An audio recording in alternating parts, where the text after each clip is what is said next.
السلام علیکم ورحمۃ اللہ وبرکاتہ۔ وعلیکم السلام ورحمۃ اللہ وبرکاتہ۔ عالم اسلام کے مسلمانوں کے لیے خوشخبری۔ باب العلم انواریہ ایجوکیشنل سوسائٹی کے تحت چلنے والا ادارہ جامعہ انواریہ کے زیر اہتمام قرآن مجید کی تفسیر کے علاوہ حدیث شریف و فقہ کی مشہور و معروف معتبر و مستند صحاح ستہ کو ملا کر جملہ 25 کتابوں کی ویڈیو ریکارڈنگ کا سلسلہ شروع کیا جا چکا ہے۔ اسی کی ایک سنہری کڑی جامع ترمذی شریف کا درس بھی ہے، الحمدللہ جو جاری و ساری ہے۔ بیات شیخ المشائخ حضرت سید محمد عبد القدیر الحسینی المعروف نورانی پاشا رحمۃ اللہ علیہ، بانی و فاؤنڈر جامعہ انواریہ و باب العلم انواریہ ایجوکیشنل سوسائٹی حیدرآباد۔ سب سے پہلے عربی عبارت پڑھی جائے گی، پھر ترجمہ کیا جائے گا اور مختصر سی تشریح کی جائے گی تاکہ احادیث شریفہ کا منشا اور مقصد ظاہر ہو اور ہم آسانی کے ساتھ احکام شریعت پر عمل پیرا ہو سکیں۔ اللہ تعالیٰ سے دعا ہے کہ وہ ہم کو سننے اور سنانے سے زیادہ احکام شریعت پر عمل کرنے کی توفیق عطا فرمائے، آمین۔ جنائز کے بیان کی یہ آج کی چوتھی نشست ہے۔ حدیث نمبر 991 سے آج کی نشست کا آغاز ہوتا ہے۔ بسم اللہ الرحمن الرحیم۔ باب ما جاء فی الرخصۃ فی البکاء علی المیت۔ حدثنا قتيبة حدثنا مالك وحدثنا اسحاق بن موسى الانصاري وحدثنا معن حدثنا مالك عن عبد الله بن ابي بكر وهو ابن محمد بن عمرو وابن حزم عن ابيه عن عمرة انها اخبرته انها سمعت عائشة وذكر لها ان ابن عمر يقول ان الميت لا يعذب ببكاء اهله، فقالت عائشة غفر الله لأبي عبد الرحمن اما انه لم يكذب ولكنه نسي او اخطأ، انما مر رسول الله صلى الله عليه وسلم على يهودية يبكى عليها فقال انهم لا يبكون عليها وانها لتعذب في قبرها، قال هذا حديث صحيح۔ میت پر رونے کی اجازت کا بیان۔ اس سے پہلے کی نشست میں جو احادیث شریفہ گزری تھی جس میں میت پر رونے سے منع کیا گیا تھا، اس سے مراد کیا ہے؟ جیسا کہ اس سے پہلے بھی اس کی تشریح گزر چکی ہے کہ من نیح علیہ یعذب، جس پر نوحہ کیا جاتا ہے، من نیح علیہ عذب ما نیح علیہ، جب تک اس پر نوحہ کیا جاتا ہے اس کو عذاب دیا جاتا ہے۔ تو ایسی صورت میں وہاں پر علماء یہ فرماتے ہیں کہ اگر کوئی مرنے سے پہلے وصیت کرے، انتقال سے پہلے رونے کی، اور اس کی وصیت نافذ کرنے کے لیے اگر رشتہ دار روئیں تو ایسی صورت میں وصیت کرنے کی وجہ سے اس کو عذاب ہوگا اہل خانہ کے اس پر رونے کی وجہ سے۔ لیکن اگر کوئی نوحہ کرنے سے، غیر شرعی حرکتیں کرنے سے منع کر دے، اس کے باوجود اگر اس کے رشتہ دار ایسی حرکتیں کریں تو وہ اپنے عمل کے خود ذمہ دار ہوں گے اور انتقال کرنے والے کو اس کا کوئی گناہ اور عذاب نہیں ہوگا، کیونکہ قرآن پاک میں اللہ تعالیٰ واضح طور پر ارشاد فرماتا ہے کہ جو گناہ کرے گا وہی سزا پائے گا، کسی دوسرے کے گناہ کی سزا کسی اور کو نہیں دی جائے گی۔ اب یہاں پر انتقال کرنے والے شخص پر رونے کی اجازت دی جا رہی ہے۔ جہاں پر رونے سے منع کیا گیا تھا وہاں پر نوحہ کرنا مراد ہے، غیر شرعی کلمات زبان سے نکالنا یہ مراد ہے۔ البتہ کسی کا انتقال ہو جائے تو اس پر رونے کی شرعی حدود کے اندر رہ کر رونے کی اجازت ہے۔ حضرت عمرہ رضی اللہ عنہ سے روایت ہے، حضرت عائشہ صدیقہ رضی اللہ عنہ کے سامنے ذکر کیا گیا کہ حضرت ابن عمر رضی اللہ عنہما فرماتے ہیں میت کو زندے آدمی کے رونے کی وجہ سے عذاب دیا جاتا ہے۔ جو شخص انتقال کر جاتا ہے اس کے اہل خانہ یا جو بھی دوست احباب ہیں ان کے رونے کی وجہ سے میت کو عذاب دیا جاتا ہے۔ حضرت ابن عمر رضی اللہ عنہما یہ حدیث بیان فرماتے ہیں۔ تو حضرت عائشہ صدیقہ رضی اللہ عنہا نے فرمایا اللہ تعالیٰ ابو عبد الرحمن کی مغفرت فرمائے۔ ابو عبد الرحمن حضرت عبداللہ بن عمر رضی اللہ عنہما کی کنیت ہے۔ حضرت عائشہ صدیقہ رضی اللہ عنہا فرماتی ہیں اللہ تعالیٰ ابو عبد الرحمن کی مغفرت فرمائے، انہوں نے جھوٹ نہیں کہا لیکن وہ بھول گئے یا ان سے غلطی ہو گئی ہے۔ حضرت عبداللہ بن عمر رضی اللہ عنہ جو حدیث بیان کرتے ہیں ان المیت لا یعذب ببکاء الحی یا ببکاء اہلہ علیہ، وہ جھوٹ نہیں کہہ رہے ہیں لیکن وہ بھول گئے ہیں یا ان سے غلطی ہو گئی ہے۔ حقیقت یہ ہے کہ نبی کریم صلی اللہ علیہ وسلم ایک یہودیہ کے پاس سے گزرے جس پر لوگ رو رہے تھے، تو آپ صلی اللہ علیہ وسلم نے اس یہودی خاتون کو دیکھ کر فرمایا کہ یہ لوگ اس پر رو رہے ہیں اور اسے قبر میں عذاب دیا جائے گا۔ امام ترمذی فرماتے ہیں یہ حدیث صحیح ہے۔ تو ان المیت لیعذب ببکاء اہلہ علیہ، یہ ایک خاص پس منظر کے تحت حضور صلی اللہ علیہ وسلم نے ارشاد فرمایا، یہ عام نہیں ہے۔ حضور صلی اللہ علیہ وسلم کا ایک یہودی عورت کے پاس سے گزر ہوا جو مر چکی تھی، اس کے اہل خانہ اس پر رو رہے تھے، چونکہ یہودیت پر وہ انتقال کی، مر گئی، تو اس کی وجہ سے اس کو قبر میں عذاب دیا جائے گا،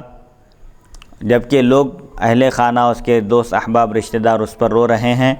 تو حضور صلی اللہ علیہ وسلم نے اس موقع پر یہ ارشاد فرمایا تھا، یہ عام نہیں ہے حکم، ایک خاص موقع پر آپ نے فرمایا تھا۔ تو بہرحال توجیہ یہی ہے، جن احادیث شریفہ میں میت پر رونے سے منع کیا گیا، وہاں پر نوحہ کرنا اور زبان سے غیر شرعی کلمات استعمال کرنا مراد ہے۔ البتہ میت پر رونے کی اجازت دی گئی ہے، لیکن اس میں نوحہ مراد نہیں ہے۔ حضرت ابن عمر رضی اللہ عنہما، چونکہ وہ حدیث آپ سنے تھے، اس کا پس منظر آپ کے ذہن میں نہیں ہے، بھول گئے آپ، یا آپ سے غلطی ہو گئی، ورنہ آپ کا یہ ارشاد بھی جو حضور صلی اللہ علیہ وسلم سے آپ نقل کر رہے ہیں وہ بھی بالکل اپنی جگہ برحق ہے، لیکن اس کا پس منظر یہ ہے۔ حدیث نمبر 992، حدثنا قتیبہ حدثنا عباد بن عباد المحلبی عن محمد بن عمرو عن یحیی بن عبد الرحمن عن ابن عمر عن النبی صلی اللہ علیہ وسلم قال المیت يعذب ببکاء اہلہ علیہ قال فقالت عائشۃ یرحمہ اللہ لم یکذب ولکنہ وہم انما قال رسول اللہ صلی اللہ علیہ وسلم لرجل مات یہودیا ان المیت لیعذب وان اہلہ لیبکون علیہ وفی الباب عن ابن عباس وقرظۃ بن کعب وابی ہریرۃ بن مسعود واسامۃ بن زید قال وصح حدیث عائشہ حدیث حسن صحیح وقد روی من غیر وجہ عن عائشہ وقد ذهب بعض اہل العلم الى هذا وتأولوا هذه الآیۃ ولا تزر وازرة وزر اخرى وهو قول الشافعی۔ حضرت ابن عمر رضی اللہ عنہما سے روایت رسول اکرم صلی اللہ علیہ وسلم نے ارشاد فرمایا، میت کو اس کے گھر والوں کے رونے کی وجہ سے عذاب دیا جاتا ہے۔ ایک شخص مر جاتا ہے، انتقال کر جاتا ہے، اس کے گھر والے اس پر روتے ہیں، تو ان کے رونے کی وجہ سے میت کو عذاب ہوگا۔ حضرت عائشہ صدیقہ رضی اللہ عنہا نے یہ سنا تو فرمایا اللہ تعالیٰ ابن عمر پر رحم فرمائے، انہوں نے جھوٹ نہیں کہا، لیکن ان کو وہم ہو گیا، ان سے غلطی ہو گئی۔ حقیقت میں واقعہ یہ ہے کہ نبی کریم صلی اللہ علیہ وسلم ایک مردہ یہودی کے بارے میں آپ نے یہ فرمایا تھا کہ میت کو عذاب ہو رہا ہے۔ رسول اکرم صلی اللہ علیہ وسلم کا گزر ہوا ایک یہودی کے پاس سے، ایک یہودی مرد مر گیا تھا، تو حضور صلی اللہ علیہ وسلم نے اس کو دیکھ کر فرمایا تھا کہ اس کو تو قبر میں عذاب دیا جانے والا ہے، جبکہ اس کے اہل و عیال، اس کے اہل خانہ اس پر رو رہے ہیں۔ اس باب میں حضرت ابن عباس، قرازہ بن مالک، ابو ہریرہ، ابن مسعود اور اسامہ بن زید رضی اللہ عنہم سے بھی روایت منقول ہے۔ امام ترمذی فرماتے ہیں عائشہ صدیقہ رضی اللہ عنہا کی حدیث حسن صحیح ہے، اور حضرت عائشہ صدیقہ رضی اللہ عنہا سے دوسری سندوں سے بھی مروی ہے۔ بعض علماء کا اس روایت پر عمل ہے اور انہوں نے اس آیت کی تفسیر کی ہے وَلَا تَزِرُ وَازِرَةٌ وِزْرَ أُخْرَىٰ، کوئی شخص کسی دوسرے کے گناہ کا بوجھ نہیں اٹھائے گا۔ امام شافعی اور امام ابو حنیفہ رحمہ اللہ کا یہی مسلک ہے۔ قرآن مجید کی ایک آیت ہے وَلَا تَزِرُ وَازِرَةٌ وِزْرَ أُخْرَىٰ، کسی ایک نفس کے گناہ کا بوجھ دوسرا نفس نہیں اٹھائے گا، مطلب یہ ہے کہ جو گناہ کرے گا وہی سزا پائے گا۔ تو یہ جو بیان کیا جا رہا ہے کہ میت پر اس کے اہل خانہ کے رونے کی وجہ سے عذاب دیا جائے گا، یہ بات قرآن کی آیت کے بظاہر خلاف معلوم ہوتی ہے۔ میت تو انتقال کر چکا ہے، وہ مر چکا ہے، دوسرے رونے کی وجہ سے اس کو عذاب کیوں دیا جائے گا؟ اسی لیے حضرت عائشہ صدیقہ رضی اللہ عنہا آیت سے استدلال کرتے ہوئے فرماتی ہیں کہ حدیث شریف میں جو وارد ہے کہ میت پر اس کے اہل خانہ کے رونے کی وجہ سے اس کو عذاب دیا جائے گا، یہ عام نہیں ہے، حکم ایک خاص یہودی عورت کا، جیسا کہ اس سے پہلے گزر چکا واقعہ کہ ایک یہودی عورت مر گئی تھی، اس کے اہل خانہ، اس کے گھر والے اس پر رو رہے تھے، تو آپ نے فرمایا اسی طرح۔ اور ایک واقعہ ہے کہ ایک یہودی آدمی مر گیا تھا، حضور صلی اللہ علیہ وسلم نے اس کے اہل خانہ کو اس پر روتے ہوئے دیکھ کر فرمایا کہ اس پر اب رونے سے کوئی فائدہ نہیں ہے، کیونکہ یہ یہودیت پر مرا ہے، اس کا دین یہودیت کا تھا، یہودی تھا یہ، اس کو قبر میں عذاب دیا جائے گا، کیونکہ دین اسلام کی آمد کے بعد کوئی اور مذہب اللہ کے پاس مقبول اور معتبر نہیں ہے۔ پسندیدہ دین تو صرف اسلام ہی ہے۔ حضور اکرم صلی اللہ علیہ وسلم کی بعثت مبارکہ کے بعد کوئی دین باقی نہ رہا، صرف حضور صلی اللہ علیہ وسلم کی رسالت اور نبوت پر ایمان لانا واجب ہے۔ قیامت تک کے لیے آپ نبی ہیں، اور جتنے بھی لوگ قیامت تک پیدا ہوں گے، آئیں گے، سب کے لیے اسلام کو قبول کرنا لازم ہے۔ یہودی یا نصرانی رہنے سے ان کو نجات نہیں مل سکتی۔ تو بہرحال اس حدیث شریف سے بھی اس بات کا ہم کو ثبوت ملتا ہے کہ جو استدلال کی، استنباط کی جو کیفیت ہوتی تھی، صحابہ کرام بھی ان کا احترام، ان کی شخصیتیں سر آنکھوں پر ہے، جیسا کہ امام اعظم ابو حنیفہ رحمۃ اللہ علیہ بھی فرماتے ہیں کہ ہم سب سے پہلے کوئی مسئلہ پیش آتا ہے تو اس کا حکم قرآن مجید میں تلاش کرتے ہیں، قرآن مجید میں اگر نہیں ملتا ہے تو احادیث شریفہ کی طرف رجوع کرتے ہیں، اگر احادیث شریفہ میں بھی کوئی حکم نہ ملے تو صحابہ کے اقوال کی طرف رجوع کرتے ہیں، کیونکہ صحابہ کے اقوال بھی ہمارے سر آنکھوں پر ہے۔ صحابہ کے اگر اقوال موجود ہیں تو ہم اجتہاد نہیں کریں گے۔ اگر صحابہ کے درمیان میں بھی اختلاف ہو تو جو صحابہ میں جو استنباط اور استخراج کی صلاحیت رکھتے تھے، حضور صلی اللہ علیہ وسلم کے زمانے میں بھی وہ لوگ مسائل بیان کرتے تھے، آپ کی اجازت سے فتوے دیتے تھے، ایسے صحابہ کو ہم مقدم رکھیں گے، جیسا کہ خلفائے راشدین ہیں، عشرہ مبشرہ اور حضرت عبداللہ بن مسعود وغیرہ ہیں۔ البتہ اگر صحابہ کے اقوال میں بھی اس مسئلے کا حکم نہ ملے تو ہم تابعین کی پیروی نہیں کریں گے، کیونکہ ہم اجتہاد کریں گے، وہ بھی مجتہد ہیں، ہم بھی مجتہد ہیں، ہم پر تابعین کا قول لازم نہیں ہے۔ تو صحابہ کرام کا احترام واجب ہے، ان کی تعظیم، ان کا احترام امت کے ہر فرد پر واجب ہے۔ البتہ صحابہ میں بھی بعض صحابہ خصوصیتوں کے حامل تھے، خود حضور صلی اللہ علیہ وسلم کے عہد مبارک میں وہ فتویٰ دیا کرتے تھے۔ صحابہ روایتیں تو سب صحابہ کرتے تھے، لیکن فتویٰ دینے کا فریضہ، مسائل بیان کرنے کی جو اجازت تھی وہ صرف فقہائے صحابہ کو اجازت تھی۔ بڑے بڑے صحابہ جو اجتہاد کے درجے پر فائز تھے وہی فتویٰ دیا کرتے تھے، وہی شرعی احکام بیان کرتے تھے۔ تو حضرت ابن عمر رضی اللہ عنہما نے یہاں پر حدیث کو من وعن نقل کر دیا، لیکن اس کا پس منظر آپ کے ذہن سے اوجھل ہو گیا، اسی لیے حضرت عائشہ صدیقہ رضی اللہ عنہا فرماتی ہیں کہ ابن عمر رضی اللہ عنہما بھی اپنی جگہ سچے ہیں، وہ جھوٹ نہیں کہہ رہے ہیں، لیکن ان کو وہم ہو گیا، اس واقعے کو سمجھنے میں ان سے خطا ہو گئی۔ یہ ایک خاص موقع پر حضور صلی اللہ علیہ وسلم نے ارشاد فرمایا تھا، اس کا حکم عمومی نہیں ہے۔ حدیث نمبر 993 حدثنا علی بن خشرم حدثنا عیسی بن یونس عن ابن ابی لیلہ عن عطاء عن جابر بن عبد اللہ قال اخذ النبی صلی اللہ علیہ وسلم بید عبد الرحمن بن عوف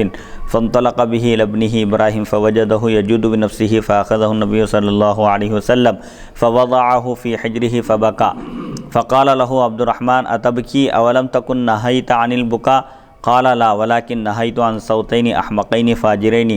صوت عند مصیبت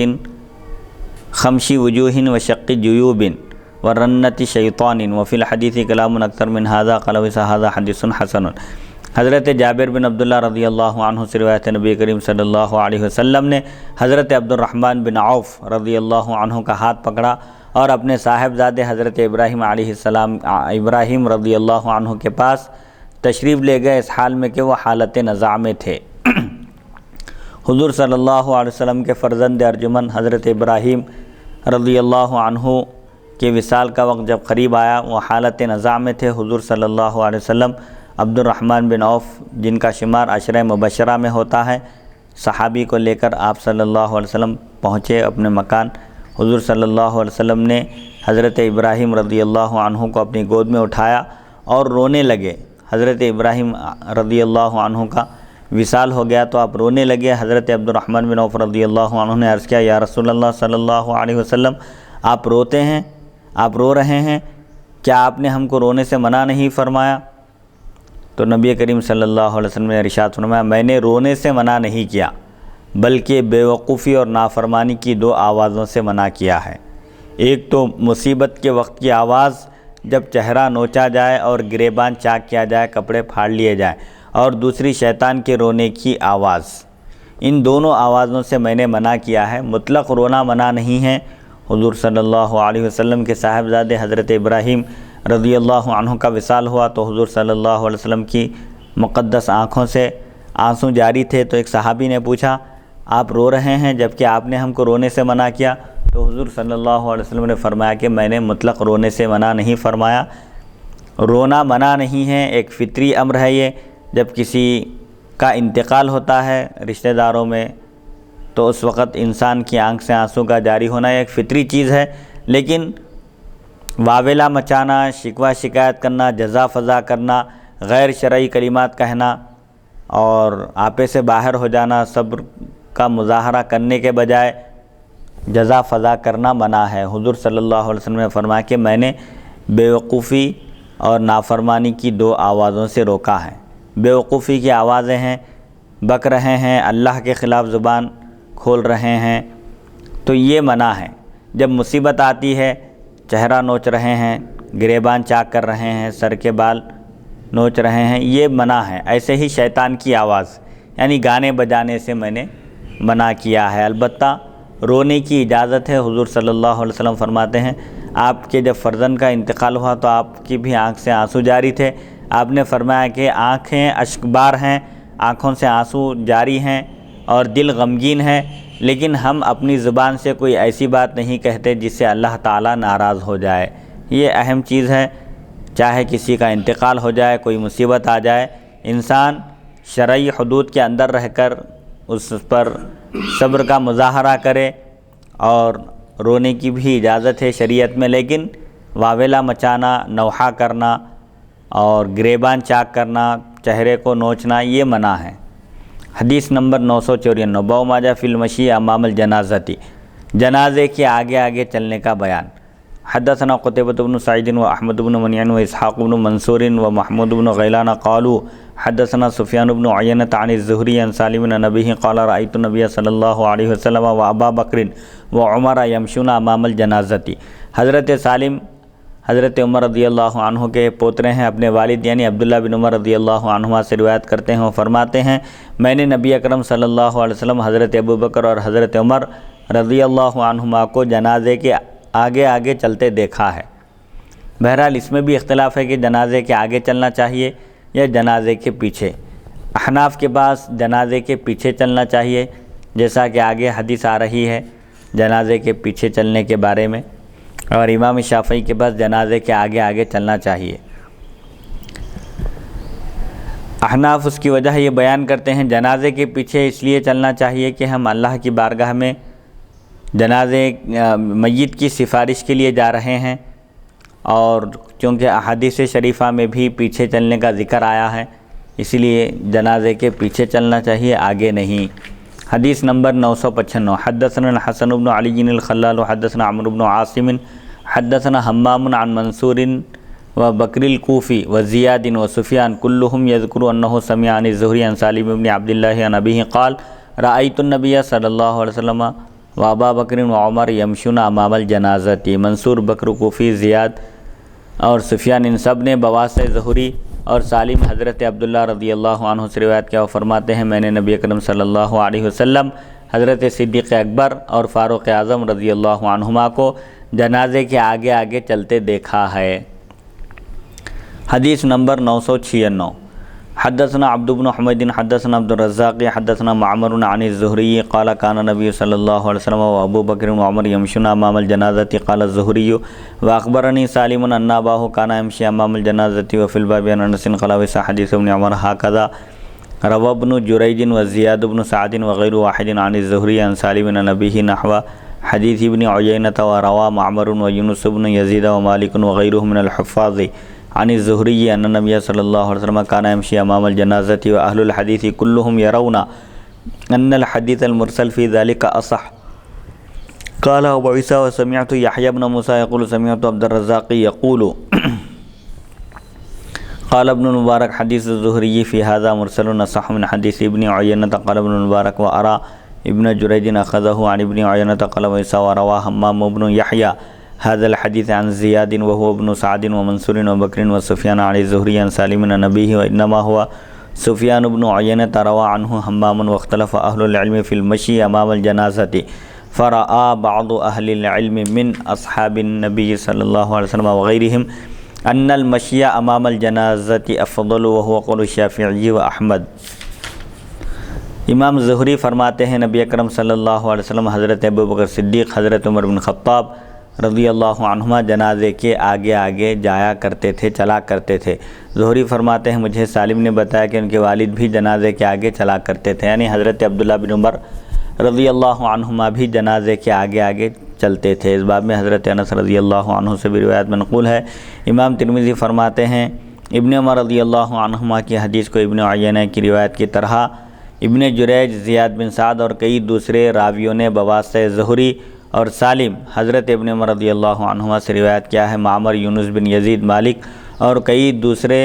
حفاظ حدیث نے زہری سے روایت کیا کہ نبی اکرم صلی اللہ علیہ وسلم جنازے کے آگے چلا کرتے تھے۔ تمام محدثین کے نزدیک اس بارے میں مرسل حدیث زیادہ صحیح ہے۔ اس سلسلے میں مرسل حدیث ہے جس میں درمیان میں ایک راوی کا واسطہ چھوڑ کر یہ حدیث بیان کی گئی ہے، یہ زیادہ صحیح ہے۔ امام ترمذی فرماتے ہیں میں نے یحییٰ بن موسیٰ سے عبدالرزاق کا قول سنا کہ ابن مبارک فرماتے ہیں اس باب میں ابن عیینہ کی روایت سے زہری کی مرسل روایت زیادہ صحیح ہے۔ مختلف روایتیں ہیں، اس پر کلام کر رہے ہیں اور اس کی تشریح کر رہے ہیں۔ ابن مبارک مزید فرماتے ہیں میرا خیال ہے ابن جریج نے بھی ابن عیینہ سے روایت کیا ہے۔ امام ترمذی فرماتے ہیں حمام بن یحییٰ نے یہ حدیث بواسطہ زیاد بن سعد، منصور، بکر، سفیان زہری اور سالم حضرت عبداللہ بن عمر رضی اللہ عنہما سے روایت کیا۔ سفیان سے مراد سفیان بن عیینہ ہیں اور ان سے حمام نے روایت کی ہے۔ جنازے کے آگے چلنے میں علماء کا اختلاف ہے کہ جنازے کے آگے چلنا چاہیے یا جنازے کے پیچھے پیچھے چلنا چاہیے، اس سلسلے میں علماء کا اختلاف ہے۔ بعض صحابہ کرام اور دوسرے علماء کے نزدیک جنازے کے آگے آگے جانا افضل ہے۔ امام شافعی اور امام احمد بن حنبل رحمہم اللہ اسی کے قائل ہیں۔ وہ لوگ یہ کہتے ہیں کہ جنازے کے ساتھ چلنے والے جنازے کی سفارش کرنے والے ہوتے ہیں، میت کی سفارش اور اس کی شفاعت کرنے والے ہوتے ہیں، اور ظاہر بات ہے کہ سفارش کرنے والا ہمیشہ آگے ہوتا ہے اور جس کی سفارش کی جاتی ہے اس کو پیچھے رکھا جاتا ہے۔ اسی لیے وہ حضرات کہتے ہیں کہ جنازے کے آگے آگے چلنا چاہیے۔ احناف کے بعد جنازے کے پیچھے چلنا ہے، کیونکہ جنازے کے آگے چلنے والے اپنے آپ کو یہ سمجھ رہے ہیں، اہل سمجھ رہے ہیں کہ وہ جنازے کی سفارش کر سکیں۔ صحابہ کرام کا اور نبی کریم صلی اللہ علیہ وسلم کا معاملہ الگ ہے، لیکن عاجزی اور تواضع کا تقاضا یہ ہے کہ جنازے کے پیچھے چلنا چاہیے، کیونکہ جنازے کے لیے، میت کے لیے اللہ کی بارگاہ میں مغفرت طلب کر رہے ہیں اور اس کے گناہوں کی بخشش طلب کرنے کے لیے ساتھ چل رہے ہیں۔ اور اس سلسلے میں احادیث شریفہ بھی وارد ہے کہ حضور صلی اللہ علیہ وسلم جنازے کے پیچھے چلا کرتے تھے اور صحابہ کرام کا بھی یہی عمل تھا۔ حدیث نمبر 997 حدثنا محمد بن المثنى حدثنا محمد بن بکر حدثنا یونس بن یزید عن الزہری عن انس بن مالک قال كان رسول اللہ صلی اللہ علیہ وسلم يمشي امام الجنازة وابو بکر وعثمان وسألت محمدا عن هذا الحديث فقال هذا حديث اخطأ فيه محمد بن بکر وانما يروى هذا الحديث عن يونس عن الزهري ان النبي صلى الله عليه وسلم وابا بکر وعمر كانوا يمشون امام الجنازة قال الزهري واخبرني سالم ان اباه كان يمشي امام الجنازة قال محمد وهذا اصح۔ حضرت انس بن مالک رضی اللہ عنہ سے روایت ہے رسول اکرم صلی اللہ علیہ وسلم حضرت ابو بکر، حضرت عمر اور حضرت عثمان رضی اللہ عنہم جنازے کے آگے آگے تشریف لے جایا کرتے تھے۔ امام ترمذی فرماتے ہیں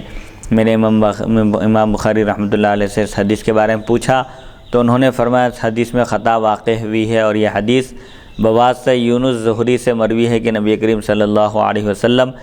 حضرت ابو بکر اور حضرت عمر رضی اللہ عنہما جنازے کے آگے آگے جایا کرتے تھے۔ زہری فرماتے ہیں مجھے حضرت سالم نے بتایا کہ ان کے والد حضرت عبداللہ بن عمر رضی اللہ عنہما بھی جنازے کے آگے آگے چلا کرتے تھے۔ امام بخاری فرماتے ہیں یہ حدیث زیادہ صحیح ہے۔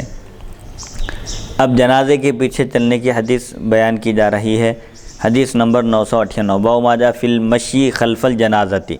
جنازے کے پیچھے چلنے کا بیان۔ حدثنا محمد بن غیلان حدثنا وهب بن جریر عن شعبۃ یحییٰ امام بنی تیم اللہ عن ابی ماجد عن عبد اللہ بن مسعود قال سألنا رسول اللہ صلی اللہ علیہ وسلم عن المشی خلف الجنازة فقال ما دون الخبب فإن كان خيرا عجلتموه وإن كان شرا فلا يبعد إلا أهل النار الجنازة متبوعة ولا تتبع ليس فيها من تقدمها قال هذا حديث لا نعرفه من حديث ابن مسعود إلا من هذا الوجه وسمعت محمد بن إسماعيل يضعف حديث أبي ماجد هذا وقال محمد قال الحميدي قال ابن عيينة قيل ليحيى من أبو ماجد هذا فقال طائر طار فحدثنا وقد ذهب بعض أهل العلم من أصحاب النبي صلى الله عليه وسلم وغيرهم إلى هذا ورأوا أن المشي خلفها أفضل وبه يقول ثوري وإسحاق وأبو ماجد رجل مجهول وله حديثان عن ابن مسعود ويحيى إمام بني تيم الله ثقة يكنى أبا الحارث ويقال له يحيى الجابر ويقال له يحيى المجبر أيضا وهو كوفي روى له شعبة وسفيان الثوري وأبو الأحوص وسفيان بن عيينة۔ جنازے کے پیچھے چلنا چاہیے۔ حضرت عبداللہ بن مسعود رضی اللہ عنہ فرماتے ہیں ہم نے رسول اکرم صلی اللہ علیہ وسلم سے جنازے کے پیچھے چلنے کے بارے میں دریافت کیا تو آپ صلی اللہ علیہ وسلم نے ارشاد فرمایا جلدی چلو، یعنی جنازے کے پیچھے ایک دم تیز بھی نہیں دوڑنا ہے اور ایک دم آہستہ بھی نہیں چلنا ہے، درمیانی رفتار سے چلنا ہے۔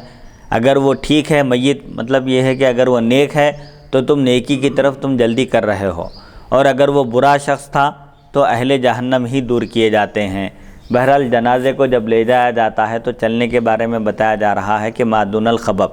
ایک دم تیز بھی نہیں دوڑنا چاہیے، آہستہ بھی نہیں چلنا چاہیے، دونوں کے درمیان کا راستہ اختیار کرتے ہوئے چلنا چاہیے۔ اگر میت متقی پرہیزگار شخص ہے، نیک آدمی ہے، تو اس کے لیے اب جو نعمتیں اور راحتیں تیار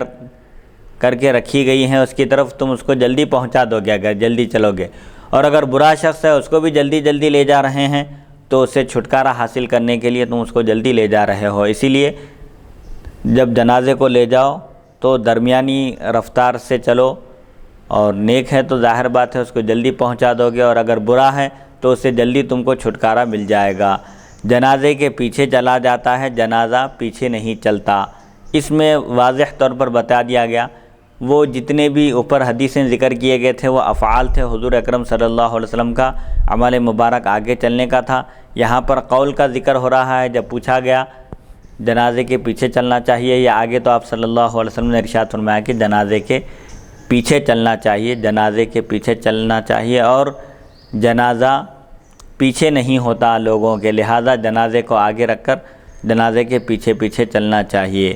قول اور فعل میں اگر کوئی اختلاف ہو تو اس وقت قول کو ترجیح دی جاتی ہے، اسی لیے احناف یہاں پر یہ کہتے ہیں کہ جنازے کے پیچھے چلنا چاہیے، اور جنازے سے آگے بڑھنے والے کے لیے، آگے چلنے والے کے لیے کوئی اجر نہیں ہے، اجر پیچھے چلنے والے کے لیے ہے۔ امام ترمذی فرماتے ہیں حضرت عبداللہ بن مسعود رضی اللہ عنہ سے یہ حدیث صرف اسی سند سے معروف ہے، میں نے امام بخاری سے سنا، وہ ابو ماجد کی اس روایت کو ضعیف قرار دیتے ہیں۔ سند میں ایک نام ہے ابو ماجد، ان کی صرف 2 حدیثیں ہیں عبداللہ بن مسعود رضی اللہ عنہ سے، اور ان پر کلام کیا گیا ہے، ناقدین حدیث نے ان کو ضعیف قرار دیا ہے۔ امام بخاری نے بواسطہ حمیدی ابن عیینہ سے نقل کیا کہ یحییٰ سے ابو ماجد کے بارے میں پوچھا گیا، یحییٰ بن سعید القطان جو ناقدین حدیث میں جن کا شمار ہوتا ہے ان سے پوچھا گیا تو انہوں نے فرمایا ایک پرندہ ہے جو اڑا۔ مطلب یہ ہے کہ ابو ماجد ایک مجہول شخص ہیں، کون ہیں، کیا ہے، ان کی شخصیت کیا ہے، ان کے اساتذہ کون ہیں اور ان کا بیک گراؤنڈ کیا ہے، یہ ہم کو معلوم نہیں۔ حضرت یحییٰ بن سعید القطان سے ابو ماجد کے بارے میں پوچھا گیا تو انہوں نے فرمایا ایک پرندہ ہے جو اڑا اور ہم سے حدیث بیان کر گیا۔ مطلب یہ ہے کہ ایک غیر معروف شخصیت ہے۔ بعض صحابہ کرام اور دیگر علماء کا یہی مسلک ہے، ان کے نزدیک جنازے کے پیچھے چلنا افضل ہے۔ یہ اختلاف اولویت اور افضلیت کا ہے،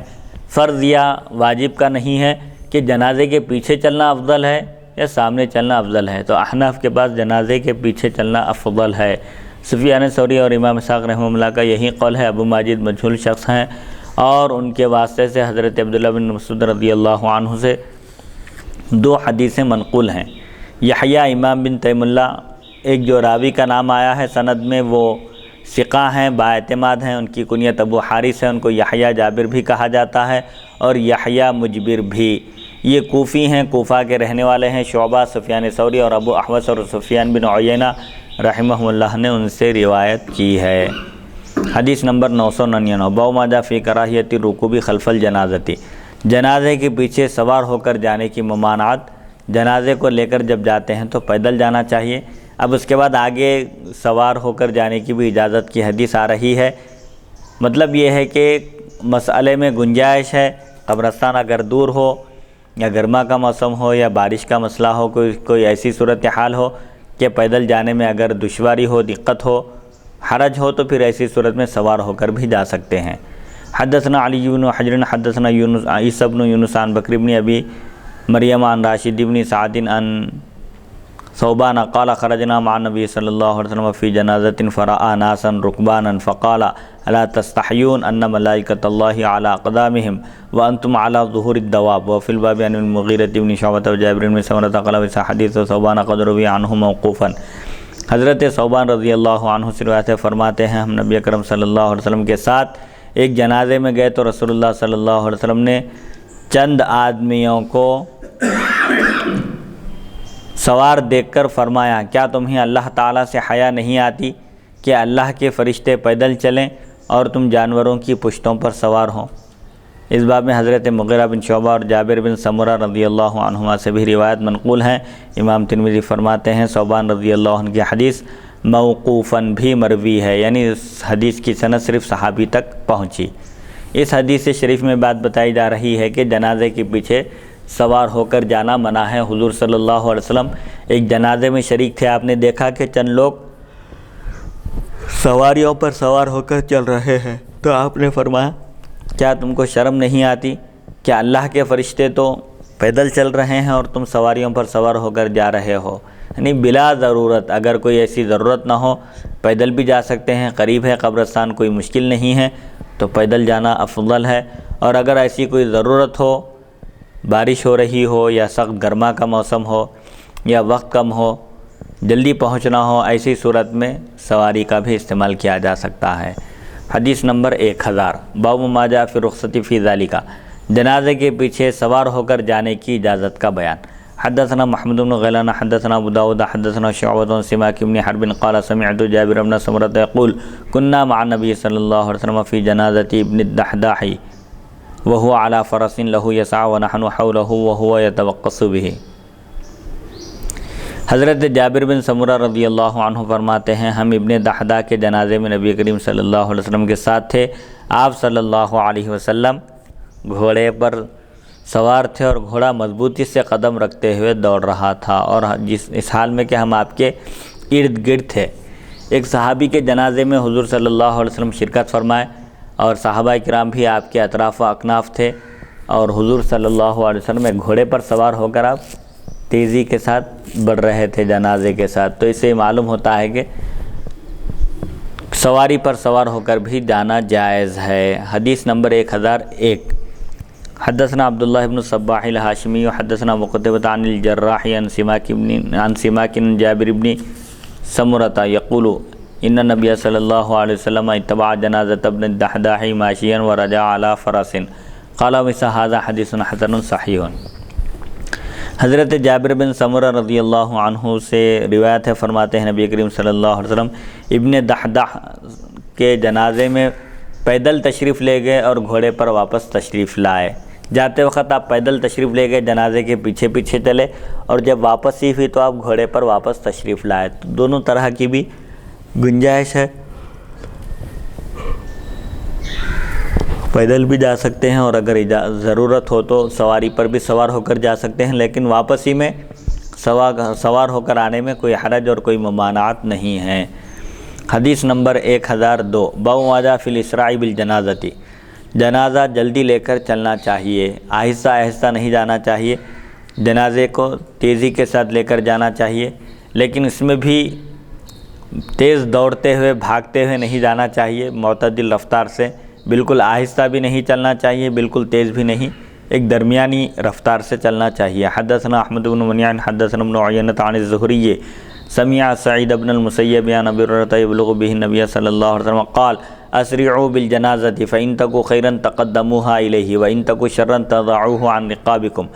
وفی الباب عن ابی بکرۃ قال وسا حدیث ابی ہریرہ حدیث حسن صحیح۔ حضرت ابو ہریرہ رضی اللہ عنہ سے روایت ہے، رسول اکرم صلی اللہ علیہ وسلم نے ارشاد فرمایا جنازہ جلدی لے جاؤ، کیونکہ اگر وہ نیک ہے تو تم اسے اچھے کی طرف لے چلو گے، اور اگر وہ برا ہوگا تو اسے گردن سے اتار دو گے۔ اس باب میں حضرت ابو بکر رضی اللہ عنہ سے بھی روایت ہے، امام ترمذی فرماتے ہیں ابو ہریرہ رضی اللہ عنہ کی حدیث حسن صحیح ہے، یعنی جنازہ جو لے کر جاتے ہیں یا تو وہ متقی پرہیزگار شخص کا جنازہ ہوگا، اچھے آدمی کا ہوگا، یا برے آدمی کا ہوگا۔ اچھے آدمی کا جنازہ ہے تب بھی تیز لے کر چلنا چاہیے، کیوں؟ اس لیے کہ اب اس کے لیے دنیا کی مصیبتیں، آزمائشیں سب ختم ہو چکی ہیں، اب آخرت کا مرحلہ شروع ہوگا، آسائشیں اور نعمتوں کا اب موقع ہے، لہٰذا اس کو تم جلد سے جلد اس کے اچھے مقام تک پہنچا دو۔ اور اگر وہ برا ہے، مرنے والا شخص برا ہے، تو ظاہر بات ہے اس کا وزن تم اپنے کندھوں سے نیچے اتار کر رکھ دو گے، اس لیے اس کو بھی جلدی لے کر چلو۔ حدیث نمبر 1003 باب ما جاء فی قتلی احد و ذکر حمزہ، جنگ احد کے شہداء اور حضرت سیدنا حمزہ رضی اللہ عنہ کا ذکر۔ جنگ احد میں صحابہ کرام شہید ہوئے، حضرت سیدنا حمزہ رضی اللہ عنہ جو حضور اکرم صلی اللہ علیہ وسلم کے محترم چچا تھے، آپ کی بھی اس جنگ میں شہادت واقع ہوئی۔ حدثنا قتيبة حدثنا ابو صفوان عن اسامة بن زيد عن ابن شهاب عن انس بن مالك قال اتى رسول الله صلى الله عليه وسلم على حمزة يوم احد فوقف عليه فرآه قد مثل به فقال لولا ان تجد صفية في نفسها لتركته حتى تأكله العافية حتى يحشر يوم القيامة من بطونها قال ثم دعا بنميرة فكفنه فيها فكانت اذا مدت على رأسه بدت رجله واذا مدت على رجليه بدا رأسه قال فكثر القتل وقلت الثياب قال فكفن الرجل والرجلان والثلاثة في الثوب الواحد ثم يدفنون في قبر واحد قال فجعل رسول الله صلى الله عليه وسلم يسأل عنهم أيهم أكثر قرآنا فيقدمه إلى القبلة قال فدفنهم رسول الله صلى الله عليه وسلم ولم يصلي عليهم قال وسا حديث أنس حديث حسن غريب لا نعرفه من حديث أنس إلا من هذا الوجه۔ حضرت انس بن مالک رضی اللہ عنہ فرماتے ہیں احد کے دن نبی کریم صلی اللہ علیہ وسلم حضرت حمزہ رضی اللہ عنہ کی نعش کے پاس تشریف لا کر کھڑے ہوئے اور انہیں مسلح کیا ہوا دیکھ کر فرمایا، یعنی حضرت سیدنا حمزہ رضی اللہ عنہ کے جسم مبارک کا مسلح کیا گیا تھا، اعضائے مبارکہ آپ کے کاٹ دیے گئے تھے۔ حضور صلی اللہ علیہ وسلم آپ کی نعش کے پاس تشریف لائے اور اس حال میں آپ کو دیکھ کر فرمایا گیا اگر حضرت صفیہ جو حضرت حمزہ رضی اللہ عنہ کی ہمشیرہ اور حضور اکرم صلی اللہ علیہ وسلم کی پھوپھی ہیں، حضور صلی اللہ علیہ وسلم نے فرمایا اگر حضرت صفیہ کے غمگین ہونے کا ڈر نہ ہوتا تو میں انہیں اسی طرح چھوڑ دیتا، یعنی ان کا جسم مبارک اعضائے مبارکہ کو کاٹ دیا گیا ہے، مسلح کر دیا گیا ہے، اس حالت میں میں چھوڑ دیتا، لیکن مجھے ڈر ہے کہ کہیں صفیہ رضی اللہ عنہ غمگین نہ ہو جائیں، اسی لیے میں صفیہ رضی اللہ عنہ کے غمگین ہونے کا ڈر نہ ہوتا تو میں انہیں اسی طرح چھوڑ دیتا حتیٰ کہ ہر کھانے والی مخلوق کھا لیتی، پھر قیامت کے دن آپ کا حشر ان کے پیٹوں سے کیا جاتا۔ یعنی حضور صلی اللہ علیہ وسلم فرماتے ہیں اللہ تعالیٰ کی بارگاہ میں بندہ جس قدر ذلت اور رسوائی کا سامنا کرے، دنیاوی رسوائی مراد نہیں ہے بلکہ اللہ کی بارگاہ میں جو بندہ ذلت اور رسوائی کو اختیار کرتا ہے اور مخلوق اس کے ساتھ برا سلوک کرتی ہے، اس پر صبر کرتا ہے اور اس ذلت اور رسوائی کو برداشت کرتا ہے تو اللہ تعالیٰ اس کا مرتبہ اتنا ہی بڑھا دیتا ہے۔ چنانچہ حضور صلی اللہ علیہ وسلم فرماتے ہیں حضرت حمزہ رضی اللہ عنہ کے ساتھ یہ سلوک کیا گیا، انہیں شہید کیا گیا، ان کے اعضائے مبارکہ کو کاٹ دیا گیا، اگر مجھے صفیہ رضی اللہ عنہ کے غمگین ہونے کا ڈر نہ ہوتا تو میں ان کی نعش مبارک کو اسی طرح چھوڑ دیتا، پرندے کھا لیتے اور قیامت کے دن پرندوں کے پیٹوں سے آپ کا حشر کیا جاتا، آپ کو اٹھایا جاتا۔ راوی فرماتے ہیں پھر آپ صلی اللہ علیہ وسلم نے ایک کمبل منگوا کر اس میں انہیں کفن دیا، ایک کمبل آپ صلی اللہ علیہ وسلم نے منگائی اور کفن دیا، اور وہ کمبل بھی اتنی چھوٹی تھی کہ اگر سر کی طرف کھینچا جاتا وہ کمبل تو پیر نظر آ جاتے اور پیروں کی طرف کھینچا جاتا تو سر نظر آ جاتا تھا۔ مطلب اس وقت جو کیفیت تھی اور جو قلت تھی وہ بتائی جا رہی ہے کہ کپڑے بھی پورے کفن کے لیے کافی نہیں تھے، کپڑے بھی اس قدر نہیں تھے کہ پورے جسم کو ڈھانکا جائے، سر ڈھانک دیتے، پیر نظر آ جاتے، پیر کی طرف کھینچتے کپڑا تو سر ظاہر ہو جاتا تھا۔ راوی فرماتے ہیں اس دن شہداء کی تعداد بڑھ گئی اور کپڑے کم ہو گئے، یعنی شہداء کی تعداد زیادہ تھی لیکن کفن دینے کے لیے وافر مقدار میں کپڑا نہیں تھا، کپڑوں کی قلت تھی، اسی لیے ایک کپڑے میں ایک، دو اور تین تک کو بھی کفن دیا گیا ایک ہی کپڑے میں، جیسا کہ اس سے پہلے بھی ذکر گزر چکا ہے کہ مرد کے لیے کفن مسنون 3 کپڑے ہیں اور کفن کفایت 1 کپڑا ہے، ایک کپڑے میں بھی پوری ایک چادر میں کفن دینا جائز ہے، 3 ہو تو بہتر ہے، اگر 3 نہ ہو تو حسب ضرورت اگر 1 بھی ہو تو کافی ہے۔ تو جنگ احد کے دن شہداء کی تعداد بڑھ گئی اور کپڑے کم پڑ گئے، تو ایسی صورت میں ایک کپڑے میں 1 کو بھی کفن دیا گیا، 2 کو بھی اور 3 کو بھی ایک ہی کپڑے میں پہنایا گیا، پھر انہیں ایک ہی قبر میں دفن کیا گیا۔ راوی فرماتے ہیں رسول اکرم صلی اللہ علیہ وسلم ان کے بارے میں پوچھتے کہ ان میں کون زیادہ قرآن پڑھا ہوا ہے، پھر اسے قبلے کی طرف آگے کر دیتے تھے۔ حضور صلی اللہ علیہ وسلم جب دفن فرماتے شہداء احد کو تو آپ صلی اللہ علیہ وسلم پہلے پوچھتے تھے، ایک ہی قبر میں جب تینوں کو دفنایا جا رہا تھا تو آپ صلی اللہ علیہ وسلم پوچھتے تھے کہ جس کو قرآن زیادہ یاد ہے پہلے اس کی تدفین فرماتے، قبلے کی طرف اس کو رکھتے تھے، پھر اس کے بعد والے کو، پھر اس کے بعد والے کو۔ تو اس سے بھی حفاظ قرآن کی اہمیت معلوم ہوتی ہے کہ جن کے سینوں میں قرآن مجید محفوظ ہے، جو اس کے حقوق بھی ادا کر رہے ہیں، صرف حفظ کر لینا مراد نہیں ہے بلکہ قرآن مجید کے تقاضوں پر عمل کرنا بھی چاہیے۔ جو عالم باعمل ہیں ان کی بھی فضیلت ظاہر ہوتی ہے۔ حضور صلی اللہ علیہ وسلم صحابہ میں بھی،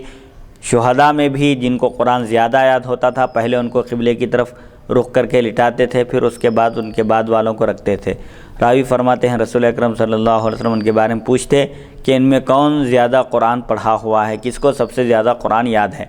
جن کو سب سے زیادہ قرآن یاد ہوتا تھا انہیں قبلے کی طرف آگے بڑھا دیتے تھے۔ راوی فرماتے ہیں نبی کریم صلی اللہ علیہ وسلم نے ان کو نماز جنازہ پڑھے بغیر دفن کر دیا۔ امام ترمذی فرماتے ہیں انس رضی اللہ عنہ کی حدیث حسن غریب ہے، ہم اس کو صرف اسی سند سے جانتے ہیں۔ اس سلسلے میں اختلاف ہے کہ شہداء کی نماز جنازہ پڑھی جائے گی یا نہیں۔ احناف کے پاس شہداء کی بھی نماز جنازہ پڑھی جائے گی، جیسا کہ حضرت عقبہ رضی اللہ عنہ کی روایت میں ہے کہ نبی کریم صلی اللہ علیہ وسلم تشریف لائے اور اہل احد کی نماز جنازہ پڑھی۔ دیگر روایتوں میں آیا ہے کہ حضور صلی اللہ علیہ وسلم نے شہداء کی بھی نماز جنازہ ادا فرمائی، لہذا احناف کے پاس شہید کی بھی نماز جنازہ پڑھی جائے گی، البتہ غسل دینے کی ضرورت نہیں ہے، جس حالت میں ہے اسی حالت میں اس کو نماز جنازہ پڑھ کر دفن کر دیا جائے گا۔ حدیث نمبر 1004 حدثنا علی بن حجر حدثنا علی بن مسہر عن مسلم العوری عن انس بن مالک قال كان رسول اللہ صلی اللہ علیہ وسلم يعود المريض ويشهد الجنازة ويركب الحمار ويجيب دعوة العبد وكان يوم بني قريظة على حمار مختوم بحبل من ليف عليه إكاف ليف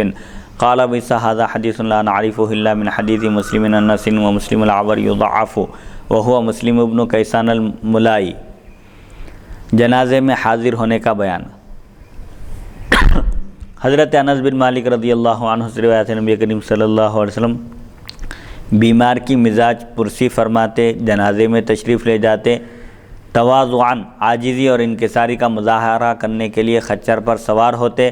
غلام کی پکار کا جواب دیتے، غلام بھی اگر آواز دیتا بلاتا تو آپ جواب دیتے۔ جنگ بنو قریظہ کے دن آپ صلی اللہ علیہ وسلم خچر پر سوار تھے جس کی لگام بھی کھجور کی چھال کی تھی، اور پالان جو کپڑا بچھایا جاتا ہے اوپر بچھا کر بیٹھتے ہیں خچر پر، وہ پالان بھی کھجور کی چھال کا تھا۔ امام ترمذی فرماتے ہیں اس حدیث کو ہم صرف بواسطہ مسلم میں اعور حضرت انس رضی اللہ عنہ کی روایت سے پہچانتے ہیں۔ مسلم الاعور سے مراد مسلم بن کیسان ملائی ہیں اور وہ محدثین کے نزدیک ضعیف ہیں۔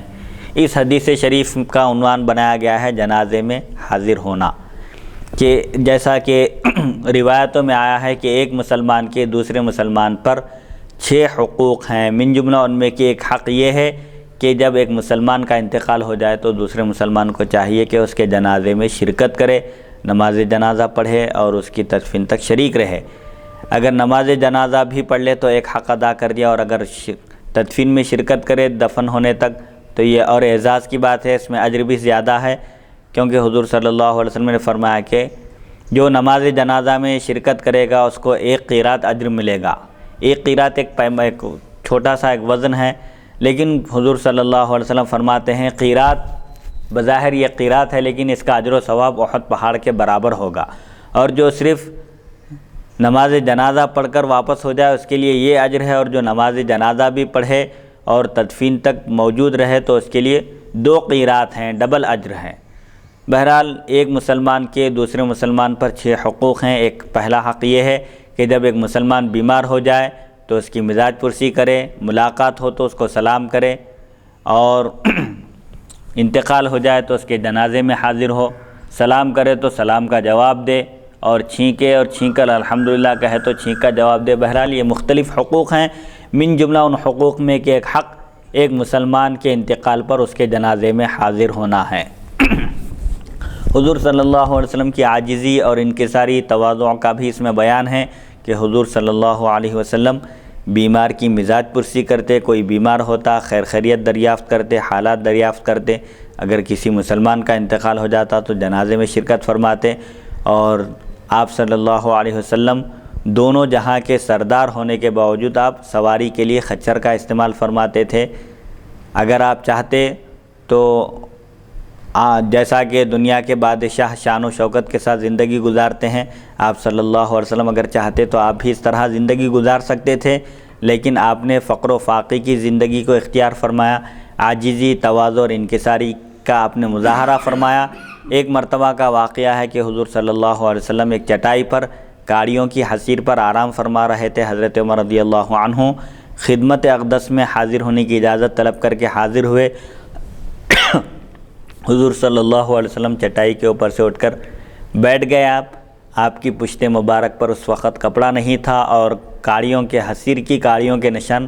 آپ کی پیٹھ پر، آپ کی پشت مبارک پر نشان پڑ گئے تھے۔ حضرت عمر رضی اللہ عنہ نے یہ منظر دیکھا